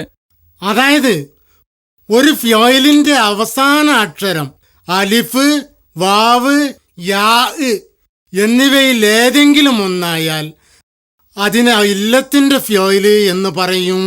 ഉസ്താദെ, അറിയാത്തതുകൊണ്ട് ചോദിക്കുക, എന്നെ തല്ലരുത്. ഗൾഫിൽ പോവാനാണെങ്കിൽ ഇതൊക്കെ പഠിച്ചിട്ട് വല്ല കാര്യമുണ്ടോ? അറബിയാണ് അടിക്കയ്ക്ക് പോണ്. നല്ല ജോലി ശമ്പളം കിട്ടണമെങ്കിൽ മുണ്ടാതെ ഞാൻ പഠിപ്പിച്ചെറിഞ്ഞ പഠിച്ചോ. ഇനി നമുക്ക് ഗ്രാമറിന്റെ കൂടെ കുറച്ച് വാക്കർത്ഥം കൂടിയും പഠിക്കാം. പിന്നെ എനിക്ക് ചെറപറാന്ന് സംസാരിക്കാലോ. ഗൾഫിൽ മലയാളികൾ മാത്രമല്ല ഉള്ളത്, പല കൂട്ടരും അവിടെ ജോലിക്ക് വരുന്നുണ്ട്. അപ്പൊ അക്കൂട്ടര് ഇക്കൂട്ടര് ഇതിനൊക്കെ അറബി എന്താണെന്നറിയണ്ടേ? എഴുതിക്കോ. ഹാ ഉലായി ഇക്കൂട്ടർ, ഉലായിക്ക അക്കൂട്ടർ. ഇപ്പൊ ഒരു കൂട്ടം ബംഗാളികളെ കാണുമ്പോ എനിക്ക് പറയാം ഉലായിക്ക അക്കൂട്ടർ. മനസ്സിലായില്ലേ? ഇനിയൊരു കൂട്ടം ഫിലിപ്പീൻസിനെ കണ്ടാലോ? ഹാവുലായി ഇക്കൂട്ടർ. ഹൈ, എന്താലേ, എങ്ങനെയുണ്ട്? അറബി പഠനം എന്ന് പറഞ്ഞാൽ കുറച്ച് എളുപ്പാന്ന് ഇപ്പൊ എനിക്ക് മനസ്സിലായില്ലേ? പൊന്നാരുസ്താദെ, ഗൾഫിക്ക് പോവാതിരിക്കാൻ വേണ്ടി അമ്മോന്റെ മുന്നിൽ വെറുതെ എടുത്തൊരു തട്ടിപ്പ് പരിപാടിയാണ് ഈ അറബി പഠിത്തം. ഈ പഠനം കൊണ്ടൊന്നും ഒരു കാര്യം ഉണ്ടാവുമെന്ന് എനിക്ക് തോന്നണില്ല. അത് ശരി, ഈ അമ്മോനെ പൊട്ടനാക്കിയതല്ലേ? അതൊന്ന് പറഞ്ഞിട്ട് തന്നെ ബാക്കി കാര്യം. വേണ്ട, ഞാൻ വെറുതെ പറഞ്ഞതാ, നിങ്ങൾ പഠിപ്പിച്ചോളി. ആ അങ്ങനെ വൈക്ക് വാ. ഇനി പഠിക്കാൻ പോണത് മുലാഫൻ മുലാഫുനിലേഹിയ. മുലാഫ് എന്താന്നറിയാം എനിക്ക്? ഓ, മനാഫിന്റെ ജ്യേഷ്ഠനല്ലേ? ജ്യേഷ്ഠനല്ല, വല്യാപ്പ. ഈ എന്നോട് വാങ്ങി കൂട്ടുട്ടെ നിസാറെ. ഇന്നത്തെ ക്ലാസ് ഇത്ര മതി ഉസ്താദെ. മതിയോ? നിനക്ക് എന്റെ അമ്മോനൊന്ന് വിളിച്ചു പറയട്ടെ. നിങ്ങളോട് സംഗതി പറയാൻ വയ്യല്ലോ, അപ്പോൾ തന്നെ അത് അമ്മോനെ വിളിച്ചു പറയും. പിന്നെ ഈ ഗൾഫിലെത്തിയാല് എന്റെ തൊള്ളീന്ന് അറബി ഇങ്ങനെ വൈക്കും വയ്യാലെ ചാടണം, ആട്ടും കാട്ടം മാതിരി. അല്ലാഞ്ഞാലേ അനക്ക് ട്യൂഷൻ എടുത്ത് എനിക്ക നാണക്കേട്. ഇനി ഞാൻ പറയാൻ പോണ സംഗതിയാണ് അറബി ഭാഷയിലെ ഏറ്റവും പ്രധാനപ്പെട്ട ഇൽമ്, അതായത് ലമീർ. കേട്ടിട്ടുണ്ടോ? ഇല്ല, ഷമീർ എന്ന് കേട്ടിട്ടുണ്ട്. എടാ വിവരം കേട്ടോനെ, ഒരു ഫ്യോയിലില് ഒളിഞ്ഞു നിൽക്കണ ഫായിലിനെയാണ് ലമീർ എന്ന് പറയണേ. മനസ്സിലായ? ഉദാഹരണത്തിന് ജലസ എന്താ അർത്ഥം? അവൻ ഒരു പുരുഷൻ ഇരുന്നു. അവൻ ഒരു പുരുഷൻ ആരോ അവൻ ഇരിക്കുക എന്ന ഫീലിനെ ചെയ്തു, അങ്ങനല്ല അർത്ഥം വെക്കണ്ടേ ഉസ്താദെ? ആ ഇപ്പറഞ്ഞില് അവൻ ഒരു പുരുഷൻ എന്ന അറബി എവിടെ? അത് കാണൂല. അത് ജലസയിൽ ഒളിഞ്ഞിരിക്കുന്നു, അതാണ് ലമീർ. ഇനി ഞാൻ പറയണ ഉദാഹരണം നന്നായി ശ്രദ്ധിക്കണം. മുഹമ്മദുൻ തിൽമീദുൻ ഹുവ യദർസു ഫീ മദ്രസത്തി സാനവിയ ഹുവ വലതുൻ ജമീലുൻ. ഇതില് ഹുവ എന്നുള്ള ലമീർ എവിടുക്കാ മടങ്ങണത്? ഓ, ട്യൂഷൻ കഴിഞ്ഞ് വീട്ടിക്ക് മടങ്ങായിരിക്കും. എടാ വിവരം കേട്ടോനെ, ഈ മടങ്ങണ കാര്യല്ല ചോദിച്ചത്, ലമീർ മടങ്ങണ കാര്യ. പറ. എനിക്കറിയൂല ഉസ്താദെ. അറിയൂലേ? എനിക്കറിയൂലേ? ലമീർ മടങ്ങണത് അങ്ങട്ടാന്ന് എനിക്കറിയൂലേ? ഇത്രയും കാര്യം എന്താടാ പറഞ്ഞത്? ഒരു ജുംലയിലെ ലമീർ എങ്ങട്ടാ മടങ്ങണെന്ന് അറിയാതെ ഇതൊക്കെ ഏത് ഗൾഫുകാരാ പോണ്? അവിടെ എന്ത് വായക്ക് ഇതൊക്കെ ഉണ്ടാക്കാൻ പോണ്?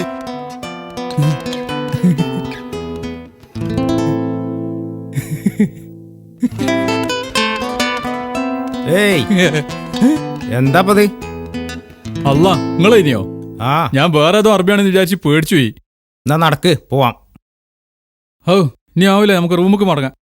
റൂമുക്ക് മടങ്ങിയാ പിന്നെ ഈ കാഴ്ചയൊക്കെ എപ്പോഴാ കാണുക? ഇതൊക്കെ ഒറ്റയ്ക്ക് ഒന്ന് കാണുമോ? ഇപ്പം ഞാൻ പറഞ്ഞ കൊട്ട് ഇജിൻ്റെ പിന്നാലെ പോന്നാൽ മതി. എനിക്കിതിന് എപ്പോഴും ഒഴിവുണ്ടാവില്ല. അല്ലെങ്കിൽ തന്നെ എനിക്ക് അങ്ങോട്ടും ഇങ്ങോട്ടും ഞാൻ പറഞ്ഞിടത്തേക്ക് നോക്കിയാൽ പോരെ, വേറെ ചിലവൊന്നുമില്ലല്ലോ. എൻ്റെ കാര്യം അങ്ങനെയല്ല. എനിക്കാണ് ഇത് കഴിഞ്ഞിട്ട് 100 കൂട്ടം പണി വേറെയുണ്ട്. ഞാൻ എനക്കും വേണ്ടിയായി നടക്കണത്, അതറിയാം എനിക്ക്. അല്ലാതെ കുവൈത്തിലെ കാഴ്ച കാണാൻ എനിക്ക് വലിയ ഹരമൊന്നുമില്ല.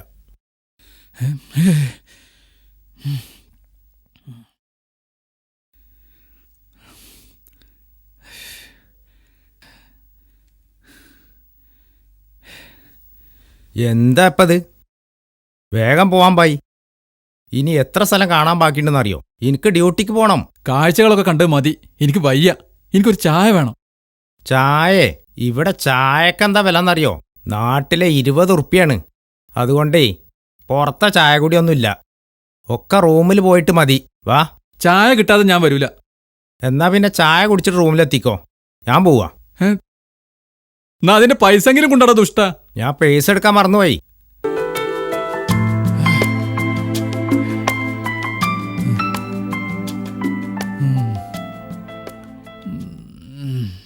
അല്ല, എന്താ എന്റെ ഉദ്ദേശം? പിന്നെ ചായയും ചോറും വെള്ളം ഒന്നും വേണ്ട. ആ ഫോണും തരുമോ? ഒരാൾക്ക് വിളിക്കാനാ. നാട്ടിൽക്കാ?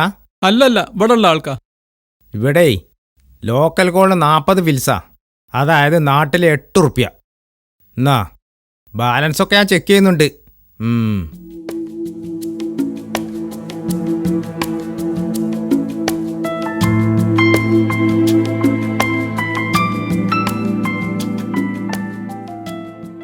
ആ ലത്തീഫ് ഭായ്, നിസാറാണ്.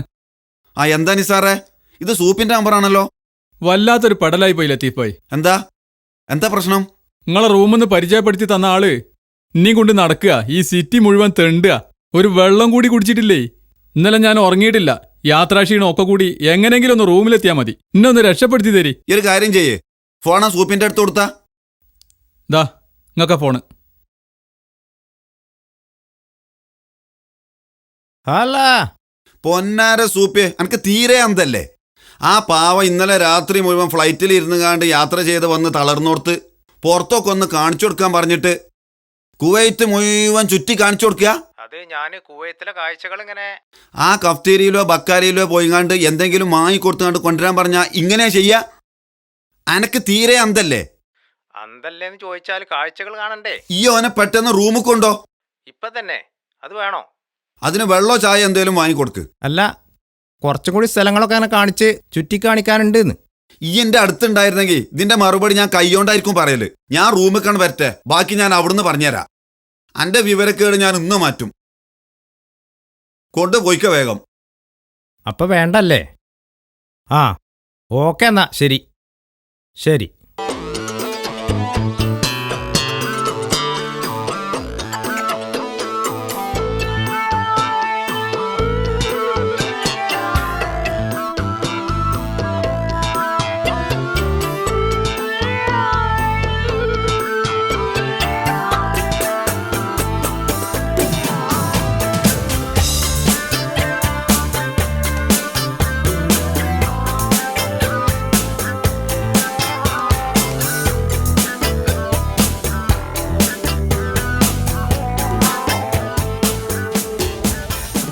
വിശക്കുന്നില്ലേ? ഭക്ഷണം എടുക്കാൻ പോവാണ്, കൈ കഴുകിയിരുന്നോ?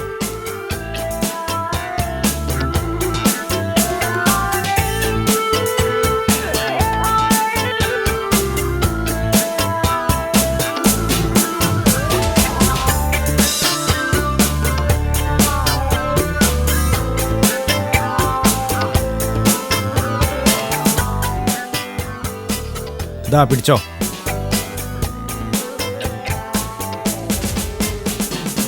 എന്താത്? ഇതാണ് കുബൂസ്, ഗൾഫിന്റെ ദേശീയ പക്ഷി. തുടങ്ങിക്കോ.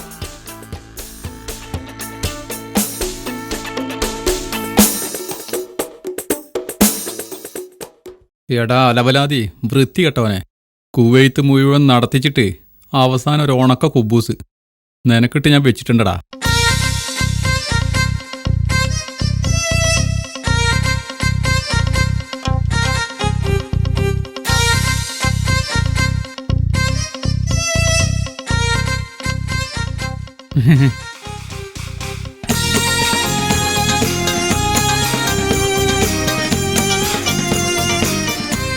പതുക്കെ മതി, എന്നേക്കാൾ വലിയ ആക്രാന്തം വേണ്ട.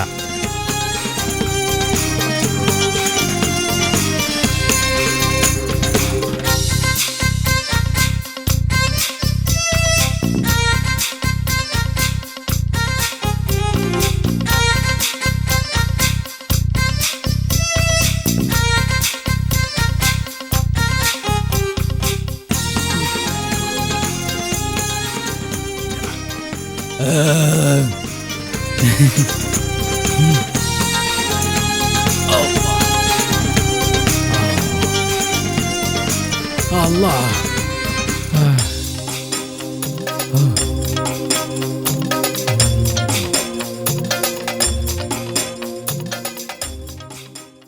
എൻ്റെ 29 വർഷക്കാലം കഴിഞ്ഞു പോയതെങ്ങനെയാണെന്ന് എനിക്കറിയില്ല. കാരണം പ്രയാസങ്ങളും ദുഃഖങ്ങളും ഞാൻ അറിഞ്ഞിരുന്നില്ല. സുഖസന്തോഷങ്ങൾ നിറഞ്ഞതായിരുന്നു എൻ്റെ ജീവിതം. സ്നേഹിക്കാൻ മാത്രം അറിയാവുന്ന ഉപ്പയും ഉമ്മയും. 2 വർഷം മുമ്പ് റാബിയ എൻ്റെ ജീവിതത്തിലേക്ക് വന്നതോടുകൂടി കളി തമാശകൾക്ക് സാധ്യത കൂടിക്കൂടി വന്നു. വീട്ടുകാരുടെയും സുഹൃത്തുക്കളുടെയും കൂടെ ചെലവഴിച്ച നിമിഷങ്ങൾ.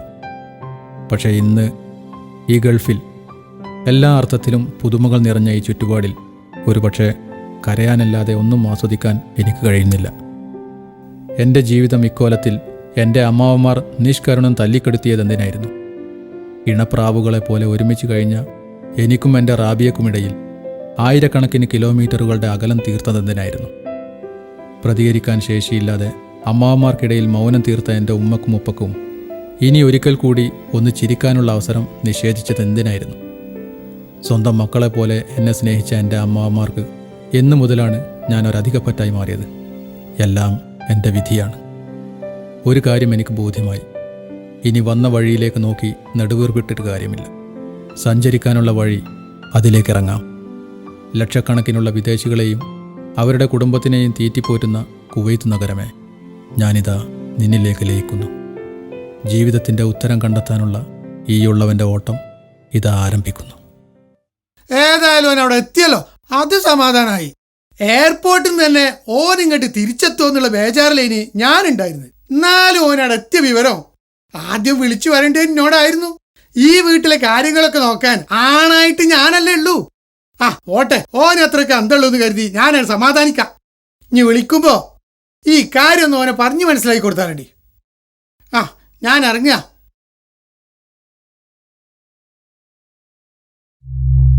ഈശ്വര, കിണറിൽ വീണോ? എപ്പോ? എന്നിട്ട് എന്താ പറ്റിയേ? എന്നിട്ട് എങ്ങോട്ടാ കൊണ്ടുപോയേ? മെഡിക്കൽ കോളേജിലേക്കോ? വല്ല പ്രൈവറ്റ് ഹോസ്പിറ്റലിലേക്കും കൊണ്ടുപോയാ പോലായിരുന്നോ? എന്നിട്ടിപ്പോ ഞാനെന്താ ചെയ്യണ്ടേ? ഓക്കെ നാളെ തന്നെ അയക്കാം. ഓക്കെ. എന്തേ പറ്റിയേ? ചിറ്റപ്പൻ കിണറിൽ വീണ് നടുവൊടിഞ്ഞ്. നീ അതിനുള്ള 10,000 ഈ മാസം ഉണ്ടാക്കണം.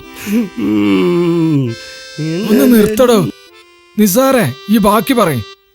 അല്ല, ചിറ്റപ്പൻ കിണറ്റിൽ വീണ് നട്ടല് പൊട്ടിയിട്ടും മൂപ്പരെന്താ അങ്ങനെ ചിരിക്കണത്?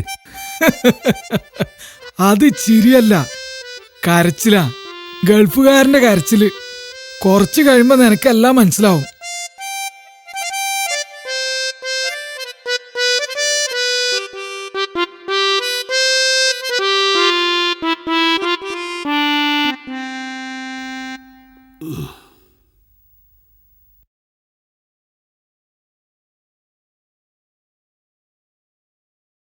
നിസാറേ, സതീശപ്പ ഇവിടുന്ന് നീറ്റ് പോയത് അവന്റെ ചിറ്റപ്പൻ കിണറ്റിൽ വീണ് നടുവൊടിഞ്ഞുകൊണ്ടുള്ള സങ്കടം കൊണ്ടാന്ന് ഈ വിചാരിച്ചേ?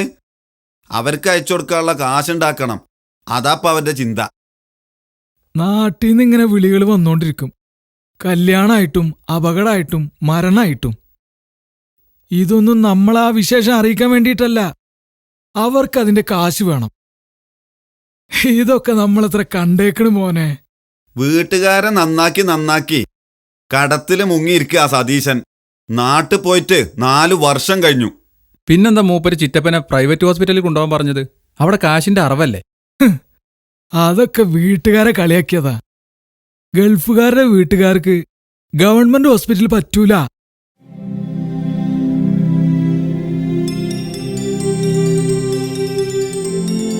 ഹലോ, ഞാൻ അങ്ങോട്ട് വിളിക്കണമെന്ന് വിചാരിച്ചതാ. കുറച്ച് തിരക്കിലായിപ്പോയി. ടിക്കറ്റ് ശരിയായോ? എത്ര മണിക്കാ ഫ്ലൈറ്റ്? ആണോ?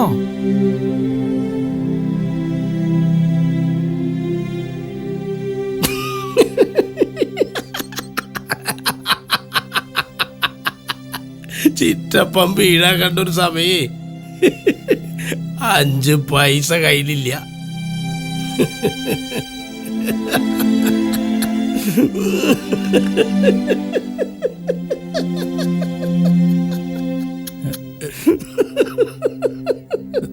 സതീശേട്ടാ കരയില്ലേ? ഒന്നും വളർന്ന് ഇങ്ങനെയാ കരച്ചില്? ഞാൻ ചിരിച്ചല്ലേ? ഹംസൊക്കെ പറഞ്ഞല്ലോ നിങ്ങൾ കരയാണെന്ന്.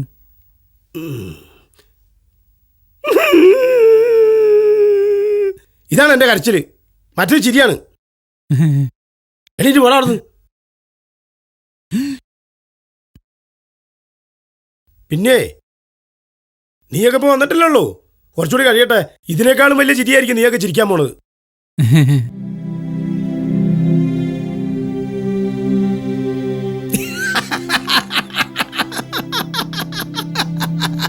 ചീറ്റപ്പന്റെ ഓരോ കാര്യങ്ങളെ. അല്ല സതീഷ, എനിക്കൊന്നും മനസ്സിലാവുന്നില്ല. എന്താ നിന്റെ ഉദ്ദേശം? എന്താ ഞാൻ ചെയ്യാ? എന്റെ മുന്നിൽ 2 വഴികളേ ഉള്ളൂ. ഒന്നുകിൽ ഇങ്ങനെയൊക്കെ അങ്ങോട്ട് ജീവിക്കുക, അല്ലെങ്കിൽ ആത്മഹത്യ ചെയ്യുക. ഞാൻ എന്താ ചെയ്യണ്ടേ?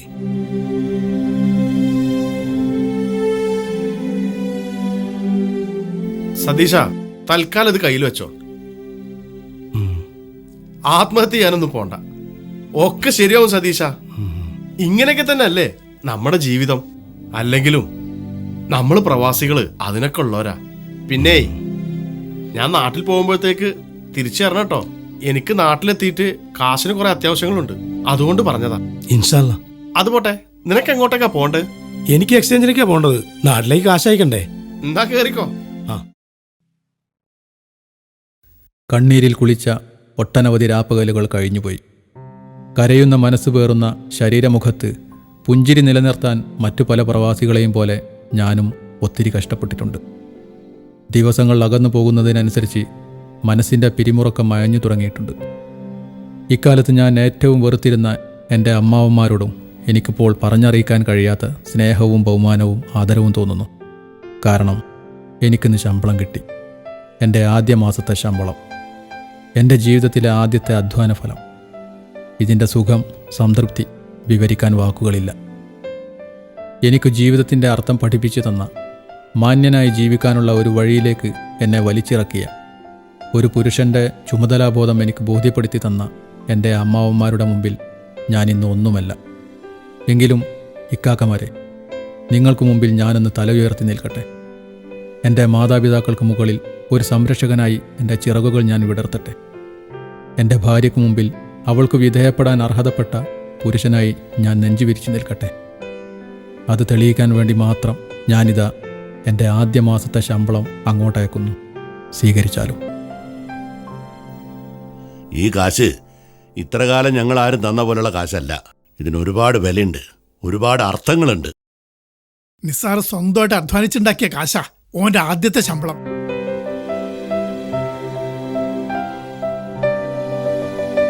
റാബി, ഈ ഒരുപാട് കണ്ണീര് കുടിച്ചിട്ടുണ്ട്, ഞങ്ങൾക്കറിയാത്. ഇപ്പൊ നിനക്ക് എന്നെ ഒരു സന്തോഷവും അഭിമാനവും ഒക്കെ തോന്നുന്നില്ലേ? റാബി, ഇനി ഓനെ പറ്റി ഓർത്ത് കരയല്ല വേണ്ടത്. ഓനെ പ്രോത്സാഹിപ്പിക്കുക, ഓനക്ക് ധൈര്യം കൊടുക്കുക.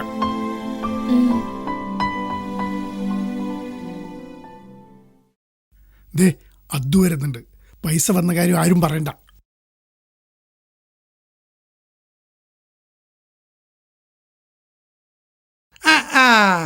എല്ലാരും ഉണ്ടല്ലോ.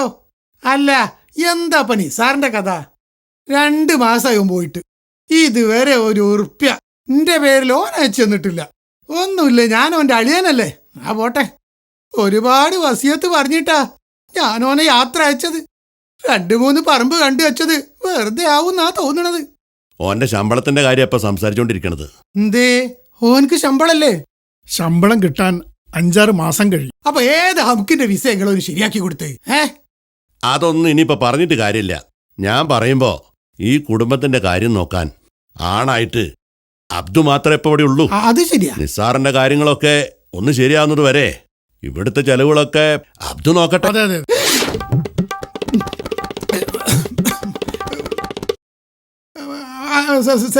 സലീമല്ലേ? ഇക്കാക്ക പറഞ്ഞു കേട്ടില്ല. ഓക്കെ, ഞാനിപ്പോ അടുത്തു. ഒക്കെ റെഡിയാക്കാം. ഓ, അവിടെ നിൽക്ക്, ഞാൻ പടത്തു. 5-6 മാസത്തേക്ക് ഇനി ഓനെ നോക്കണ്ട. ഓരോരുത്തരെയും കണ്ടറിഞ്ഞ് കൈകാര്യം ചെയ്തില്ലെങ്കിൽ തെണ്ടിപ്പോവും. അതൊക്കെ ഇനി റാബിയന്റെ കയ്യിലാണ്. പിന്നൊരു കാര്യം, ഓരോ മാസവും എന്റെ അക്കൗണ്ടിൽ പൈസ വന്നാൽ ശരിയാവൂല. അളിയന്റെ പേരിൽ ഒരു അക്കൗണ്ട് തുടങ്ങണം. നിസാറിന്റെ പൈസ അതിലേക്ക് വരട്ടെ, ഇല്ലേ? ഞാനിപ്പോൾ ഡ്യൂട്ടിക്ക് പോകാൻ വേണ്ടി റെഡി ആയിക്കൊണ്ടിരിക്കുകയാണ്. ഇപ്പം പറഞ്ഞാൽ ഒരു സംഗതി നടക്കൂല. ഈ ഒരു കാര്യം ചെയ്യ്, നാളെ വിളിക്ക്, അപ്പം നോക്കാം. ശരി എന്നാൽ. ഓക്കെ.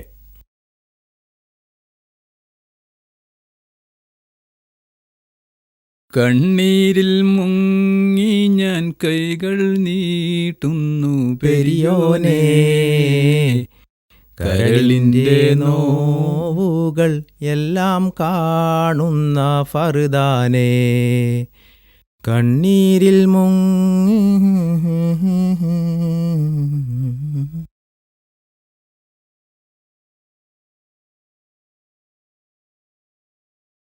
ഓലത്തുമ്പത്തിരുന്നുയലാടും ചെല്ലപ്പൈങ്കിളി എന്റെ ബാലഗോപാലനെ എണ്ണ തേപ്പിക്കുമ്പം പാടടി വെള്ളം കോരി കുളിപ്പിച്ച് കിന്നരി ചോമനി ചെയ്യയ്യാ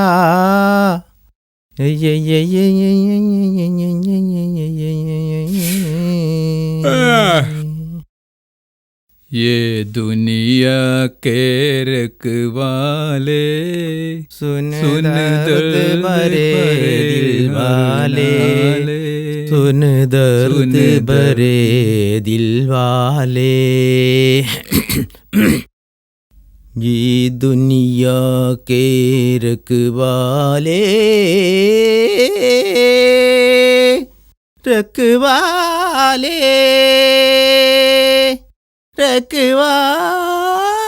അല്ല എനിക്കറിയാത്തോണ്ട് ചോദിക്കുക, ഞാൻ പാടുന്ന പാട്ട് തന്നെ പാടണോ? നിങ്ങൾക്ക് വേറെ പാട്ട് പാടിക്കൂടെ? എന്താ ഈ പാടുന്ന പാട്ടിന് വല്ല കോപ്പിറൈറ്റും ഉണ്ടോ? ഞാൻ എനിക്ക് ഇഷ്ടമല്ല പാട്ട് പാടും. എൻ്റെ സംഗീതബോധത്തെ ചോദ്യം ചെയ്യരുത്, അതെനിക്കിഷ്ടമല്ല.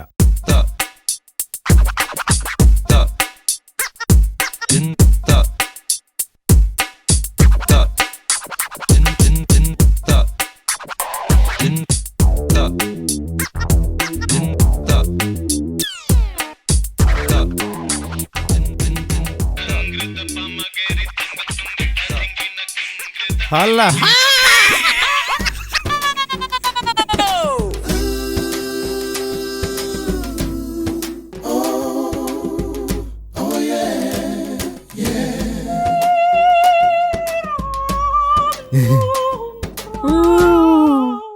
ഏതായാലും നിസാറ് വല്ലാത്തൊരു സാധന. ചെന്നുടനെ 2-3 വിളി വിളിച്ചെന്നല്ലാതെ ഇപ്പൊ യാതൊരു വിവരമില്ല. ആ എല്ലാ ഗൾഫുകാരും അങ്ങനെ തന്നെ.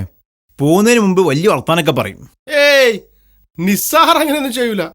നമുക്കൊന്ന് വിളിച്ചു നോക്കാം.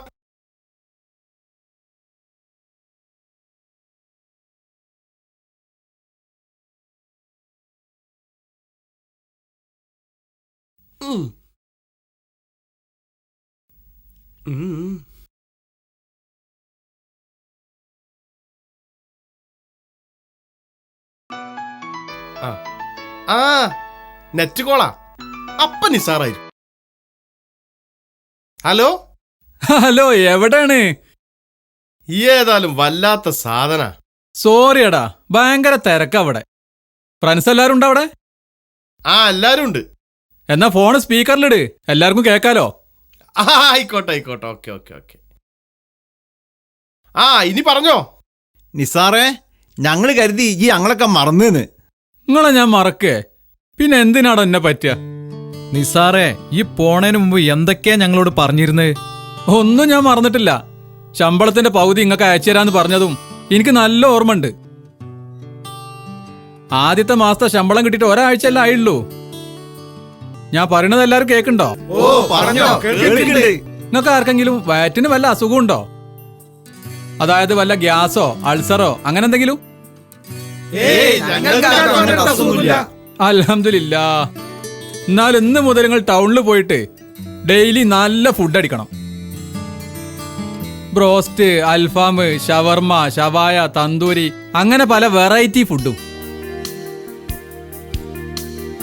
പിന്നെ ഓരോരുത്തർ ഓരോ ജോഡി ഡ്രസ്സ് എടുക്കണം. ആഴ്ചയിൽ ഒരു ടൂറ് നിർബന്ധമായിട്ട് പോകണം. കുറച്ച് ദൂരത്തേക്ക് തന്നെ ആയിക്കോട്ടെ. പിന്നെ നിങ്ങളെ കയ്യിലുള്ള ലഡാക്ക് മൊബൈൽ ഫോണൊക്കെ കളഞ്ഞിട്ട് പുതിയതോരോന്ന് വാങ്ങണം. വില 15,000 രൂപ കുറയണ്ട. വേറെന്താ നിങ്ങൾക്ക് വേണ്ടിയത്? പറഞ്ഞോളി, മടിക്കണ്ട.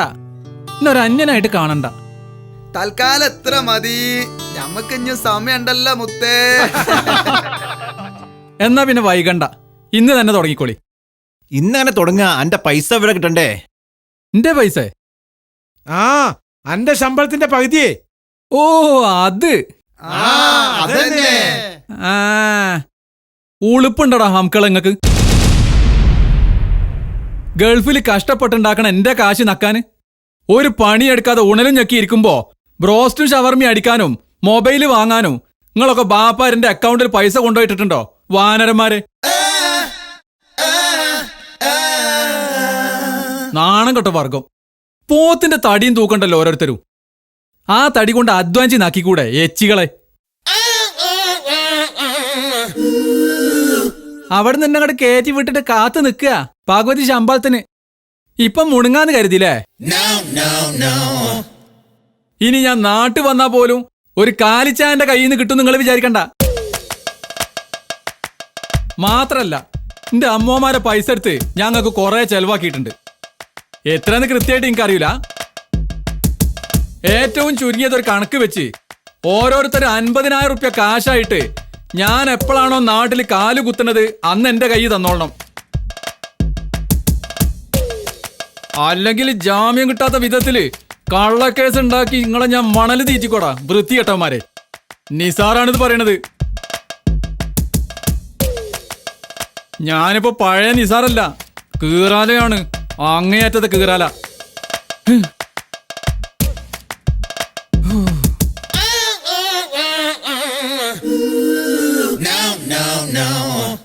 കിളിച്ചുണ്ടൻ മാവിൽ കല്ലെറിഞ്ഞന്നു ഞാൻ കനിയൊന്ന് വീഴ്ത്തി ഒളിച്ചു വെച്ചു. പാട് പാട് പാട്. നിങ്ങളെന്നാ ഈ സംഗീതമൊക്കെ പഠിച്ചത്?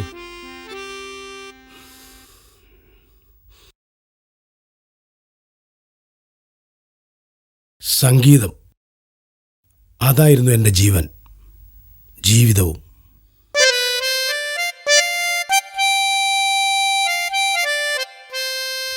ദാരിദ്ര്യം തലയ്ക്ക് പിടിച്ചപ്പോൾ ഞാനും ഇവിടെ എത്തി. ഈ സംഗീതമില്ലാത്ത ലോകത്ത് എൻ്റെ സംഗീതത്തെ തല്ലിക്കെടുത്തി ബന്ധുക്കളും കുടുംബക്കാരും.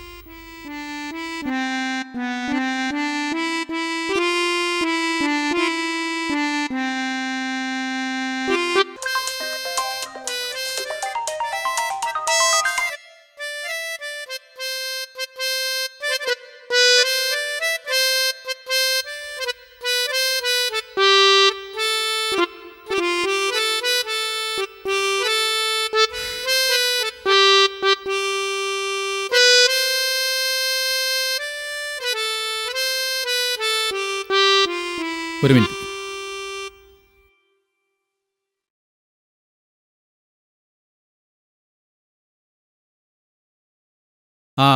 അസ്സലാമലൈക്കും. അസ്സലാമലൈക്കും. ഹലോ, കേക്കണില്ലേ? നിസാറാണ് കുവൈത്തുനിന്ന്.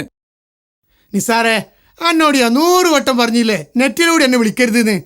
അനക്കെന്താ നേരിട്ട് വിളിച്ചാല്? അളിയാ, നേരിട്ട് വിളിക്കാനൊക്കെ കുറെ കാശാവൂ. നെറ്റിലൂടെ വിളിച്ചാൽ തന്നെ സംസാരിക്കാലോ. ഷേ, ഈ വിളി വലിയ ബുദ്ധിമുട്ടുണ്ട്. എനക്കെന്താ മനസ്സിലാവാത്ത? ഈ നേരിട്ട് വിളിക്കണ്ടോ? ഒരത്യാവശ്യ കാര്യം പറയാനാ. ശരി ശരി.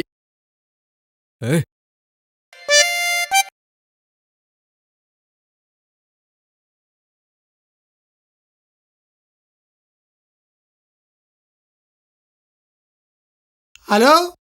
എന്താ അളിയാ വിളിച്ചേ? 50,000 ഇവിടെ കിട്ടി. ഓ, കിട്ടിയോ? സന്തോഷായില്ലേ? ഓ, വളരെ സന്തോഷായി. എന്നാ ഞാൻ പിന്നെ വിളിക്കട്ടോ. പിന്നെ ഒരു കാര്യം പറയാ. കട്ടായി പോയി. ഞാനിന്നലെ അളിയനൊരു 50,000 റുപ്യ അയച്ചു കൊടുത്തിരുന്നു. അതവിടെ കിട്ടിയവരെ എന്നെ അറിയിക്കാനാണ് ഞാനിപ്പോൾ അങ്ങോട്ട് ഫോൺ ചെയ്തത്. പോരെ, ഇതുപോലുള്ള ഒരു അളിയുണ്ടെങ്കിൽ വേറെ എന്താ വേണ്ടിയത്? നിനക്ക് ഇതുപോലത്തെ ഒന്നല്ലേ ഉള്ളൂ. എനിക്ക് ഇതിലും കേമന്മാരായ 3 അളിയന്മാരാണുള്ളത്.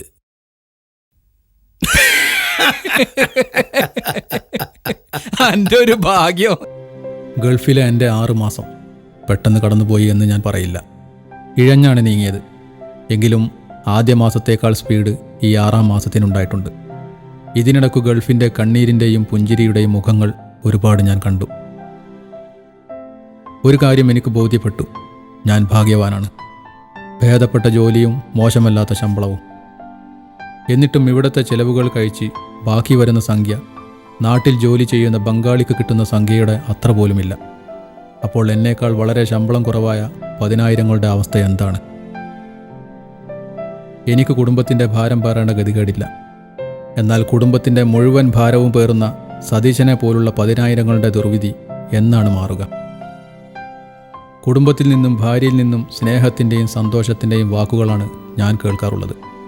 പക്ഷേ അത്തരമൊരനുഭവം സതീശനെ പോലുള്ളവർക്ക് എന്നാണ് കേൾക്കാൻ കഴിയുക? എന്തിനാണ് അവർ ഇവിടെ നരകിക്കാൻ ജീവിതം ഒഴിഞ്ഞു വച്ചത്? അന്യ സംസ്ഥാനക്കാർ വന്ന് തൊഴിൽ മേഖല കൈയടക്കി നമ്മുടെ നാട്ടിലെ വിഭവങ്ങളെല്ലാം കൈവശപ്പെടുത്തി സുഖമായി ജീവിക്കുമ്പോൾ ആ ജോലി സാധ്യതകൾ മുഴുവൻ ഉപേക്ഷിച്ച് അതിനേക്കാൾ കുറഞ്ഞ വരുമാനത്തിന് സ്വന്തം നാടും കുടുംബവും ഉപേക്ഷിച്ച് ഇവിടെ ഈ ഗൾഫിൽ വരുന്നതിലെ അനൗചിത്യവും അബദ്ധവും എന്തേ ആരും കാണാതെ പോകുന്നു? ഒരുപക്ഷെ അവരുടെ വിധിയായിരിക്കാം ചോദിച്ചു വാങ്ങിയ വിധി, അല്ലെങ്കിൽ എന്നെപ്പോലുള്ള അലസന്മാർക്ക് കിട്ടിയ പരിശീലനം, അതുമല്ലെങ്കിൽ ദുരഭിമാനത്തിൻ്റെയും പണക്കൊതിയുടെയും ചിന്തയുമായി നടക്കുന്നവർക്ക് കിട്ടിയ ശിക്ഷ.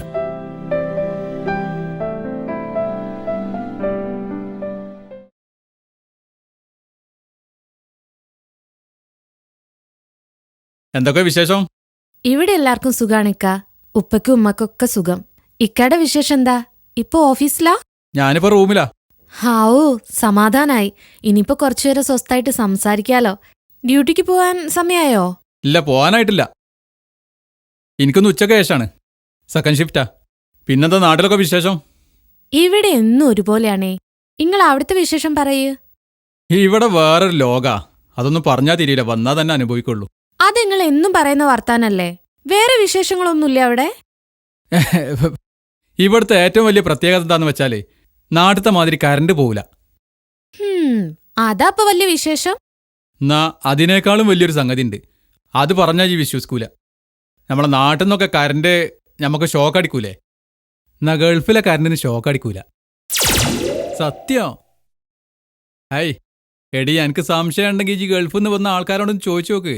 എന്റെ പടച്ചോനെ, ഇമ്മാതിരി വർത്താനം കേൾക്കുമ്പോഴാ എനിക്ക് ഷോക്ക് അടിക്കാതെ കരണ്ടേ.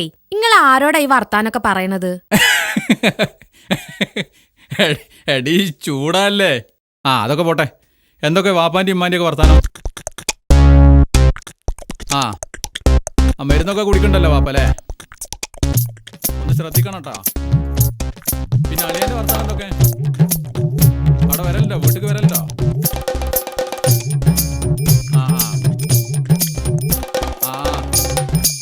ഏതായാലും ഒന്ന് കരുതിയിരുന്നോ, കയ്യിലുള്ള കാശൊക്കെ അടിച്ചു മാറ്റി കൊണ്ടുപോകും.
ഹലോ, ഒരു മിനിറ്റ്, ഞാൻ ഇപ്പൊ വരാം.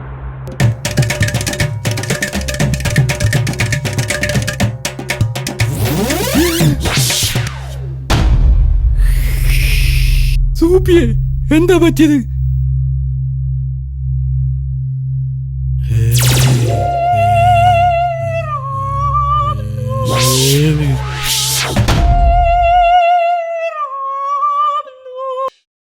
നിങ്ങൾക്കറിയോ, ഞാൻ ഗൾഫിലെത്തിയിട്ടിപ്പോൾ 1 വർഷമായി. വീട്ടിലെ കാര്യങ്ങളൊക്കെ നോക്കുന്നത് ഞാൻ തന്നെയാണ്. 2 ലക്ഷത്തോളം രൂപ എൻ്റെ കയ്യിൽ ബാലൻസ് ഉണ്ടായിരുന്നു. അതിൽ 1,65,000 രൂപ എൻ്റെ ഒരു അവിഞ്ഞ അളിയനുണ്ടല്ലോ, അയാൾ വിഴുങ്ങി. അളിയനൊരു പഞ്ഞനാണെങ്കിലും എൻ്റെ പെങ്ങളൊരു പാവാ. ഒരു ശല്യത്തിനും അവളുണ്ടാവില്ല. അളിയൻ്റെ ഈ അലച്ച സ്വഭാവത്തിൽ അവൾക്ക് വലിയ വിഷമമുണ്ട്. ഏതായാലും അവളാണ് കഴിഞ്ഞ ആഴ്ച എനിക്ക് വിളിച്ചു പറഞ്ഞത്, എൻ്റെ 1,65,000 രൂപ അളിയാൻ അമുക്കിയ കാര്യം. ഇനി ഒരിക്കലും കാശ് അയച്ചു കൊടുക്കരുതെന്ന് പ്രത്യേകം പറഞ്ഞു. എന്നാൽ ഈ വിവരം ഞാൻ അറിഞ്ഞിട്ടില്ല എന്ന ധാരണയിൽ അളിയൻ ബാക്കി കാശും കൂടി അയച്ചു കൊടുക്കാൻ വിളിച്ചുകൊണ്ടിരിക്കുകയാണ്. മുമ്പൊരിക്കൽ എൻ്റെ വക 50,000 രൂപ അളിയന് ഞാൻ വേറെ അയച്ചു കൊടുത്തിരുന്നു, ഫ്രീ ആയിട്ട്. അത് വേറെ. ഏതായാലും ഇന്നലെ അങ്കിളുമായി ഞാൻ ഈ പ്രശ്നം ചർച്ച ചെയ്തു. അങ്കിൾ ഒരു ഐഡിയ പറഞ്ഞു തന്നിട്ടുണ്ട്. നാളെ എൻ്റെ ആ അവിഞ്ഞ അളിയനുണ്ടല്ലോ, ഞാനൊരു വിളിക്കുന്നുണ്ട്. ഹലോ. ഹലോ അളിയ, അസ്സലാമലൈക്കും. വാലേക്കും സലാം. നിസാറാണ് കുവൈത്തുനിന്ന്. മനസ്സിലായി. നെറ്റെന്ന് വിളിക്കരുതെന്ന് പറഞ്ഞാൽ ഈ കേൾക്കൂലല്ലോ. കയ്യിൽ പൈസ ഇല്ലാത്തവനാണ് തരക്കിടില്ല. ദീനാറാ ശമ്പളം വാങ്ങണത്, എന്നാലും പിഷ്ക മാറിയില്ല. താത്തക്കും കുട്ടിയൊക്കെ സുഖം തന്നെയല്ലേ? ആയിട്ടിങ്ങൾക്കൊക്കെ സുഖം തന്നെ. അല്ല, ഞാൻ പറഞ്ഞ പൈസന്റെ കാര്യം എന്തായി? അളിയ, കാര്യങ്ങളൊന്നും ഇപ്പൊ ഞാൻ വിചാരിച്ച മാതിരിയല്ല. കുറച്ച് ടൈറ്റിലാണ്. എനിക്കൊരു 50,000 റുപ്യ ഉടനെ തന്നെ അങ്ങോട്ട് അയച്ചു തരണം. നിങ്ങൾ അവിടെ വീട്ടിൽ കൊടുത്താൽ മതി, ഓലും കൂടെ അയച്ചോളൂ. എന്തായി പറയണത്? എനിക്ക് നമ്പർ ഒന്നും മാറിപ്പോയില്ലല്ലോ. നമ്പർ മാറിയിട്ടൊന്നുമില്ല, നിങ്ങൾക്ക് തന്നെ ഞാൻ വിളിച്ചത്. പിന്നെ നിങ്ങൾക്ക് ഞാൻ മുമ്പ് അയച്ചു തന്നിരുന്ന പൈസ കണ്ടല്ലോ, അതൊന്ന് ഫ്രീ ആയിട്ട് തന്നല്ലോ, ഒക്കെ കടമായിട്ട് തന്നതാട്ടോ. അത് ഇടക്കിടക്ക് കുറേശ്ശെ എനിക്ക് തന്നെ തിരിച്ചു വേണം. ഇതിനെ കളിയാക്കല്ലോ, എനിക്ക് തന്നെ താങ്ങാൻ കഴിയില്ല. മാസാമാസം വീട്ടിൽ കൊടുത്താൽ മതി. 25-50 ആയിട്ട് തന്നാ മതി, ഒരുമിച്ച് വേണ്ട.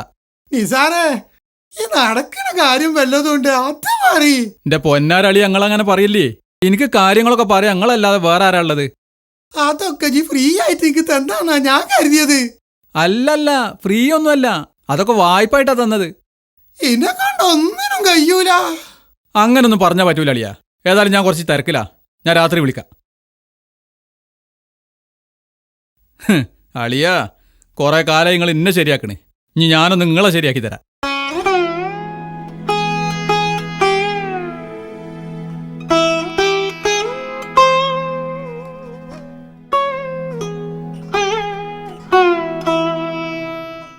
ഞാൻ എങ്ങനെയൊക്കെ ഇതൊക്കെ പറയാ?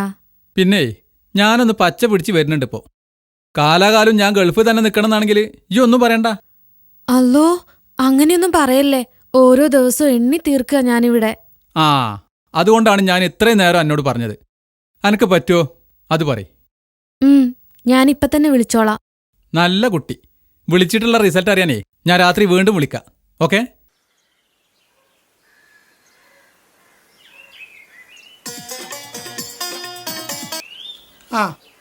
ഹലോ, ഞാൻ അങ്ങോട്ട് വരണമെന്ന് വിചാരിച്ചിരിക്കുകയായിരുന്നു.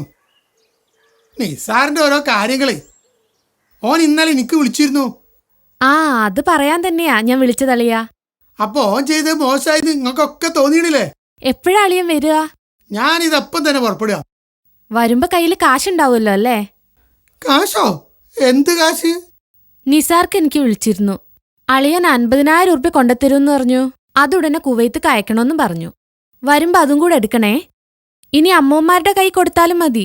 ഏതായാലും പെട്ടെന്ന് വരിയിട്ടളിയാ.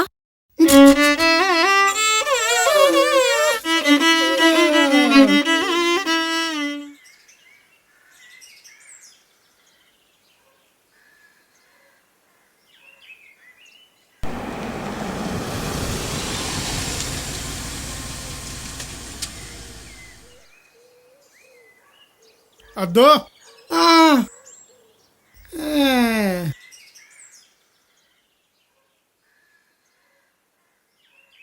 എത്ര പ്രാവശ്യം എനക്ക് ഞാൻ വിളിക്കണ്, ഈ ഫോൺ എടുക്കണില്ല. അതുകൊണ്ട് നേരിട്ട് കാണാൻ കരുതി ഇങ്ങോട്ട് വരികയായിരുന്നു. അല്ല, ഈ എന്താ ഇക്കൊല്ലത്തില്? ഭയങ്കര പനി, ഡോക്ടറെ കാണിക്കാൻ പോവാ. ഞാൻ വരണോ? വേണ്ട. എന്നാല് വന്ന കാര്യം പറഞ്ഞ് ഞാൻ പോവാ. നിസ്സാർ വിളിച്ചിരുന്നു, ഒരു 50,000 റുപ്യേന്റെ കാര്യം പറഞ്ഞു. ഈ അത് റാബിനെ ഏൽപ്പിച്ചിട്ടില്ലെങ്കിൽ എന്റെ കൈ തന്നാ മതി. ഏതായാലും ഡോക്ടറെ കാണിച്ചിട്ട് വേഗം വാ. അതുവരെ ഞാൻ എൻ്റെ വീട്ടിലിരിക്കാം. എല്ലാരെയും ഒന്ന് കാണുകയും ചെയ്യാലോ.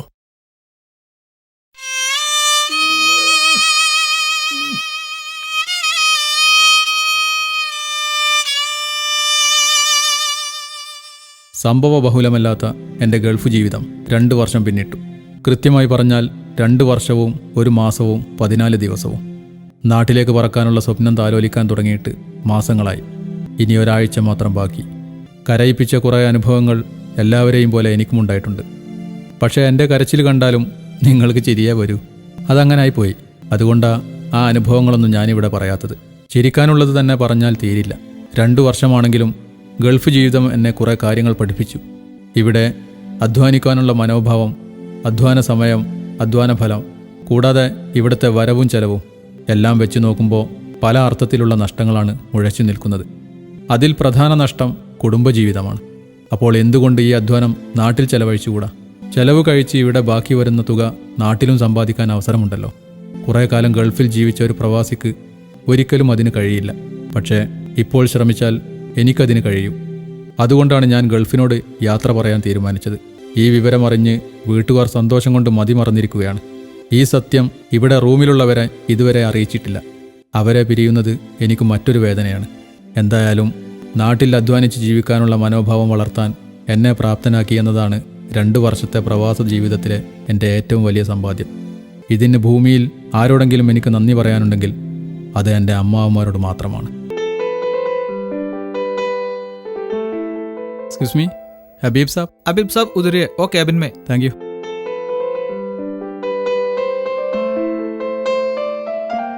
ഹബീബ് ഭായ്, നിസാറല്ലേ? അതെ. ഇരിക്കൂ. എന്താ വിശേഷമൊക്കെ? സുഖം. പിന്നെ 5, 10, 20, 40 കൊല്ലം കഴിഞ്ഞ് ഗൾഫ് വിടാത്തവരുണ്ട് ഇവിടെ. 2 കൊല്ലം കഴിഞ്ഞിട്ട് ഗൾഫ് വിടുന്ന ആദ്യത്തെ ഒരാളെ ഞാൻ കാണുന്നത്. ഒരു പരീക്ഷണം നടത്തി നോക്കുകയാണ്. വിജയിച്ചാൽ നാട്ടിൽ തന്നെ നിൽക്കും, പരാജയപ്പെട്ടാലും നാട്ടിൽ തന്നെ നിൽക്കും. ഇനി ഇങ്ങോട്ടൊരു തിരിച്ചുവരവില്ല. അല്ല, ടിക്കറ്റ് എന്തായി? ടിക്കറ്റ് ശരിയാക്കിയിട്ടുണ്ട്.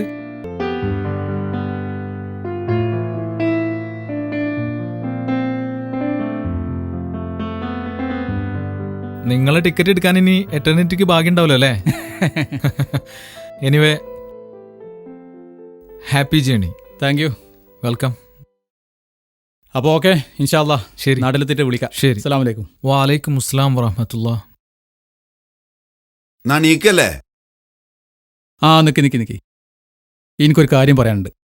അള്ളാൻ്റെ തൗഫീഖ് ഉണ്ടെങ്കിലേ മറ്റന്നാളെ ഞാൻ നാട്ടിലേക്ക് ഫ്ലൈറ്റ് കയറുകയാണ്. 2 വർഷത്തെ എൻ്റെ കാത്തിരിപ്പിന് തിരശീല വീഴാണ്. ഇപ്പോൾ പറഞ്ഞറിയിക്കാൻ കഴിയാത്ത സന്തോഷത്തിലാണ് ഞാൻ. അതിനേക്കാൾ ഉപരി നിങ്ങളെയൊക്കെ പിരിയുന്ന ദുഃഖവും. ഈ റൂമിൽ നിങ്ങളോടൊത്തുള്ള ജീവിതം എനിക്ക് മറക്കാൻ കഴിയാത്ത സംഗതിയാണ്. സൂപ്പിയൊക്കെ ഞാൻ ഒരുപാട് കളിപ്പിച്ചിട്ടുണ്ട്. അതൊക്കെ മനഃപൂർവ്വം തന്നെയാണ്. എൻ്റെ ടെൻഷനും പിരിമുറുക്കവും ഒക്കെ കുറക്കാൻ അതൊക്കെ ഒരു മാർഗം ഉണ്ടായിരുന്നുള്ളൂ. പിന്നെ സതീശൻ്റെ സംഗീതം 2 വർഷത്തെ ടെൻഷനും പിരിമുറുക്കവും ഒക്കെ കുറക്കാൻ അതും എന്നെ സഹായിച്ചിട്ടുണ്ട്. പിന്നെ ലത്തീഫ് ക എയർപോർട്ടിൽ ഞാൻ ഇറങ്ങി ഇന്നുവരെ എൻ്റെ കൂടെ ഒരു നിഴലായിട്ടുണ്ടായിരുന്നു. അതെനിക്ക് വല്ലാത്തൊരു സഹായം ശക്തിയായിരുന്നു. പിന്നെ പോകുന്നതിന് മുമ്പ് നിങ്ങളോട് എനിക്ക് അപേക്ഷിക്കാനുള്ളത്, ഞാനായിട്ട് ആരോടെങ്കിലും മോശമായി എന്തെങ്കിലും പറയുകയോ ചെയ്യുകയോ ചെയ്തിട്ടുണ്ടെങ്കിൽ അതൊക്കെ പൊറുക്കണം. 2 മാസം കഴിഞ്ഞിട്ട് വരാനുള്ളതും ഇങ്ങോട്ട് തന്നെയല്ലേ? അപ്പോഴും എൻ്റെ സ്ഥിതി ഇത് തന്നെ ആയിരിക്കുമല്ലോ. അതുകൊണ്ട് പൊറപ്പിക്കാനുള്ളത് അവസാനത്തെ പോക്കിൽ പൊറപ്പിക്കാം. 2 മാസം കഴിഞ്ഞിട്ട് ഞാൻ തിരിച്ചു വരുമായിരുന്നെങ്കിലേ ഇങ്ങനെ ഒരു പാർട്ടിയോ ഒരു ക്ഷമാപണമോ ഒന്നും ഞാൻ നടത്തൂലായിരുന്നു.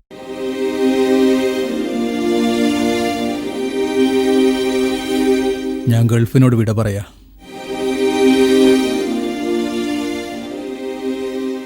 ഇനിയൊരു തിരിച്ചുവരവില്ല.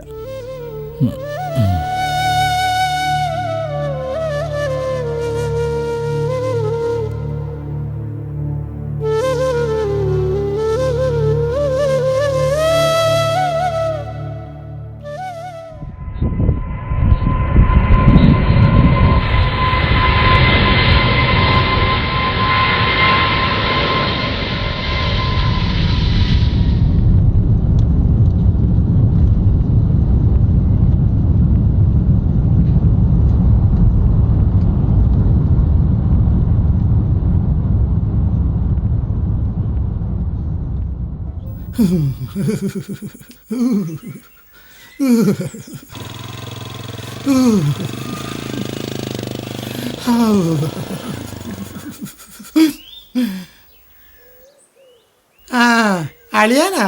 അല്ല, ചേമ്പിലളിയാൻ. അങ്ങനെ വിളിച്ചാണല്ലോ ശീലം. അല്ല അളിയാ, നിങ്ങൾ എന്ത് പണിയാ കാണിച്ചത്? 2 ദിവസമായി ഞാൻ നാട്ടിലെത്തിയിട്ട്. നിങ്ങളെ മാത്രം ഇതുവരെ വീട്ടിൽ കണ്ടില്ല. പനിയാണ് അളിയാ, വിട്ടുമാറാത്ത പനി.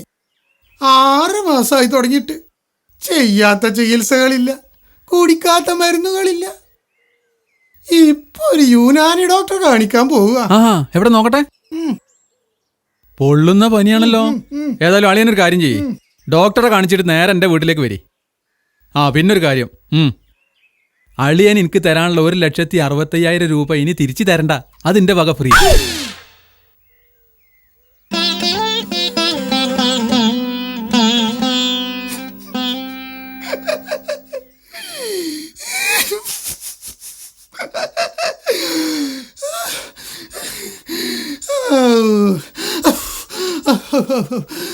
പനി പോയി. ഇനി മരുന്നും വേണ്ട, മന്ത്രം വേണ്ട. ഞാൻ ഏതായാലും വീട്ടിൽ പോയി ഡ്രസ്സൊക്കെ മാറി നേരെ അങ്ങോട്ട് വരാം. 2 ദിവസം അവിടെ നിന്നിട്ടേ ഞാൻ ഇനി മടങ്ങുന്നുള്ളൂ. ഏതായാലും ഇത് വല്ലാത്തൊരു കിട്ടലാ.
സാറിന് ഞങ്ങൾ അറിയോ?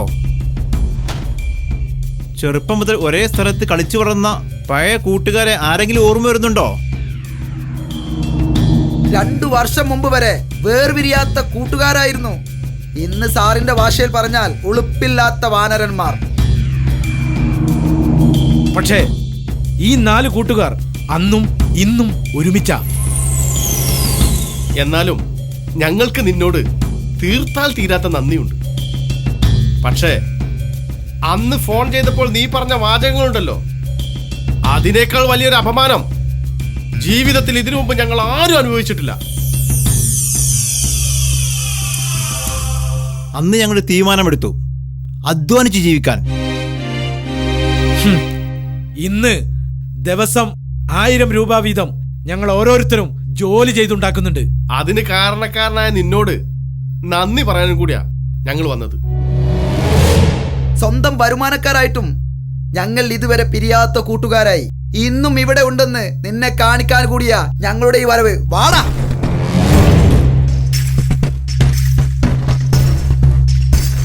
നിൽക്ക്.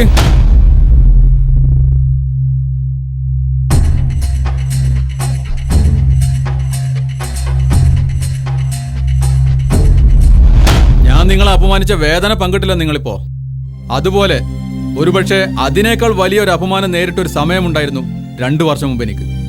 അതും ജീവന് തുല്യം സ്നേഹിച്ച സ്വന്തം ഭാര്യയിൽ നിന്ന്. ആ സംഭവം എന്നെ ഇന്ന് ഈ നിലയിലെത്തിച്ചു. നിങ്ങളെ ജീവിതം മാറ്റാനും അതേ മാർഗം തന്നെയാണ് ഞാനും സ്വീകരിച്ചത്. അതിൽ ഞാൻ വിജയിച്ചു. എനിക്കത്ര മതി. നിങ്ങളുടെ കാര്യങ്ങളെല്ലാം ഞാൻ അപ്പപ്പോൾ അറിയുന്നുണ്ടായിരുന്നു. ആ സന്തോഷവും സംതൃപ്തിയും ഞാൻ അനുഭവിക്കുന്നുണ്ടായിരുന്നു. അതിനേക്കാൾ വലുതായി എനിക്കൊന്നും വേണ്ട. ഇന്ന് ഞാൻ ഈ നാട്ടിൽ കാലുകുത്തിയത് നിങ്ങളെപ്പോലെ ഇവിടെ ഈ നാട്ടിൽ അധ്വാനിച്ച് ജീവിക്കാനാ. പക്ഷേ എൻ്റെ ഒഴിവു സമയങ്ങളിൽ എൻ്റെ പഴയ കൂട്ടുകാർക്കിടയിൽ കളിത്തമാശകളിൽ പങ്കുചേരാൻ എനിക്കൊരിടമുണ്ടെങ്കിൽ എൻ്റെ തിരിച്ചുവരവ് അർത്ഥമുള്ളതാവും.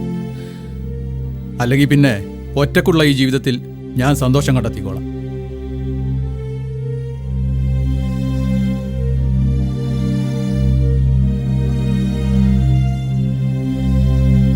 നിസാറേ,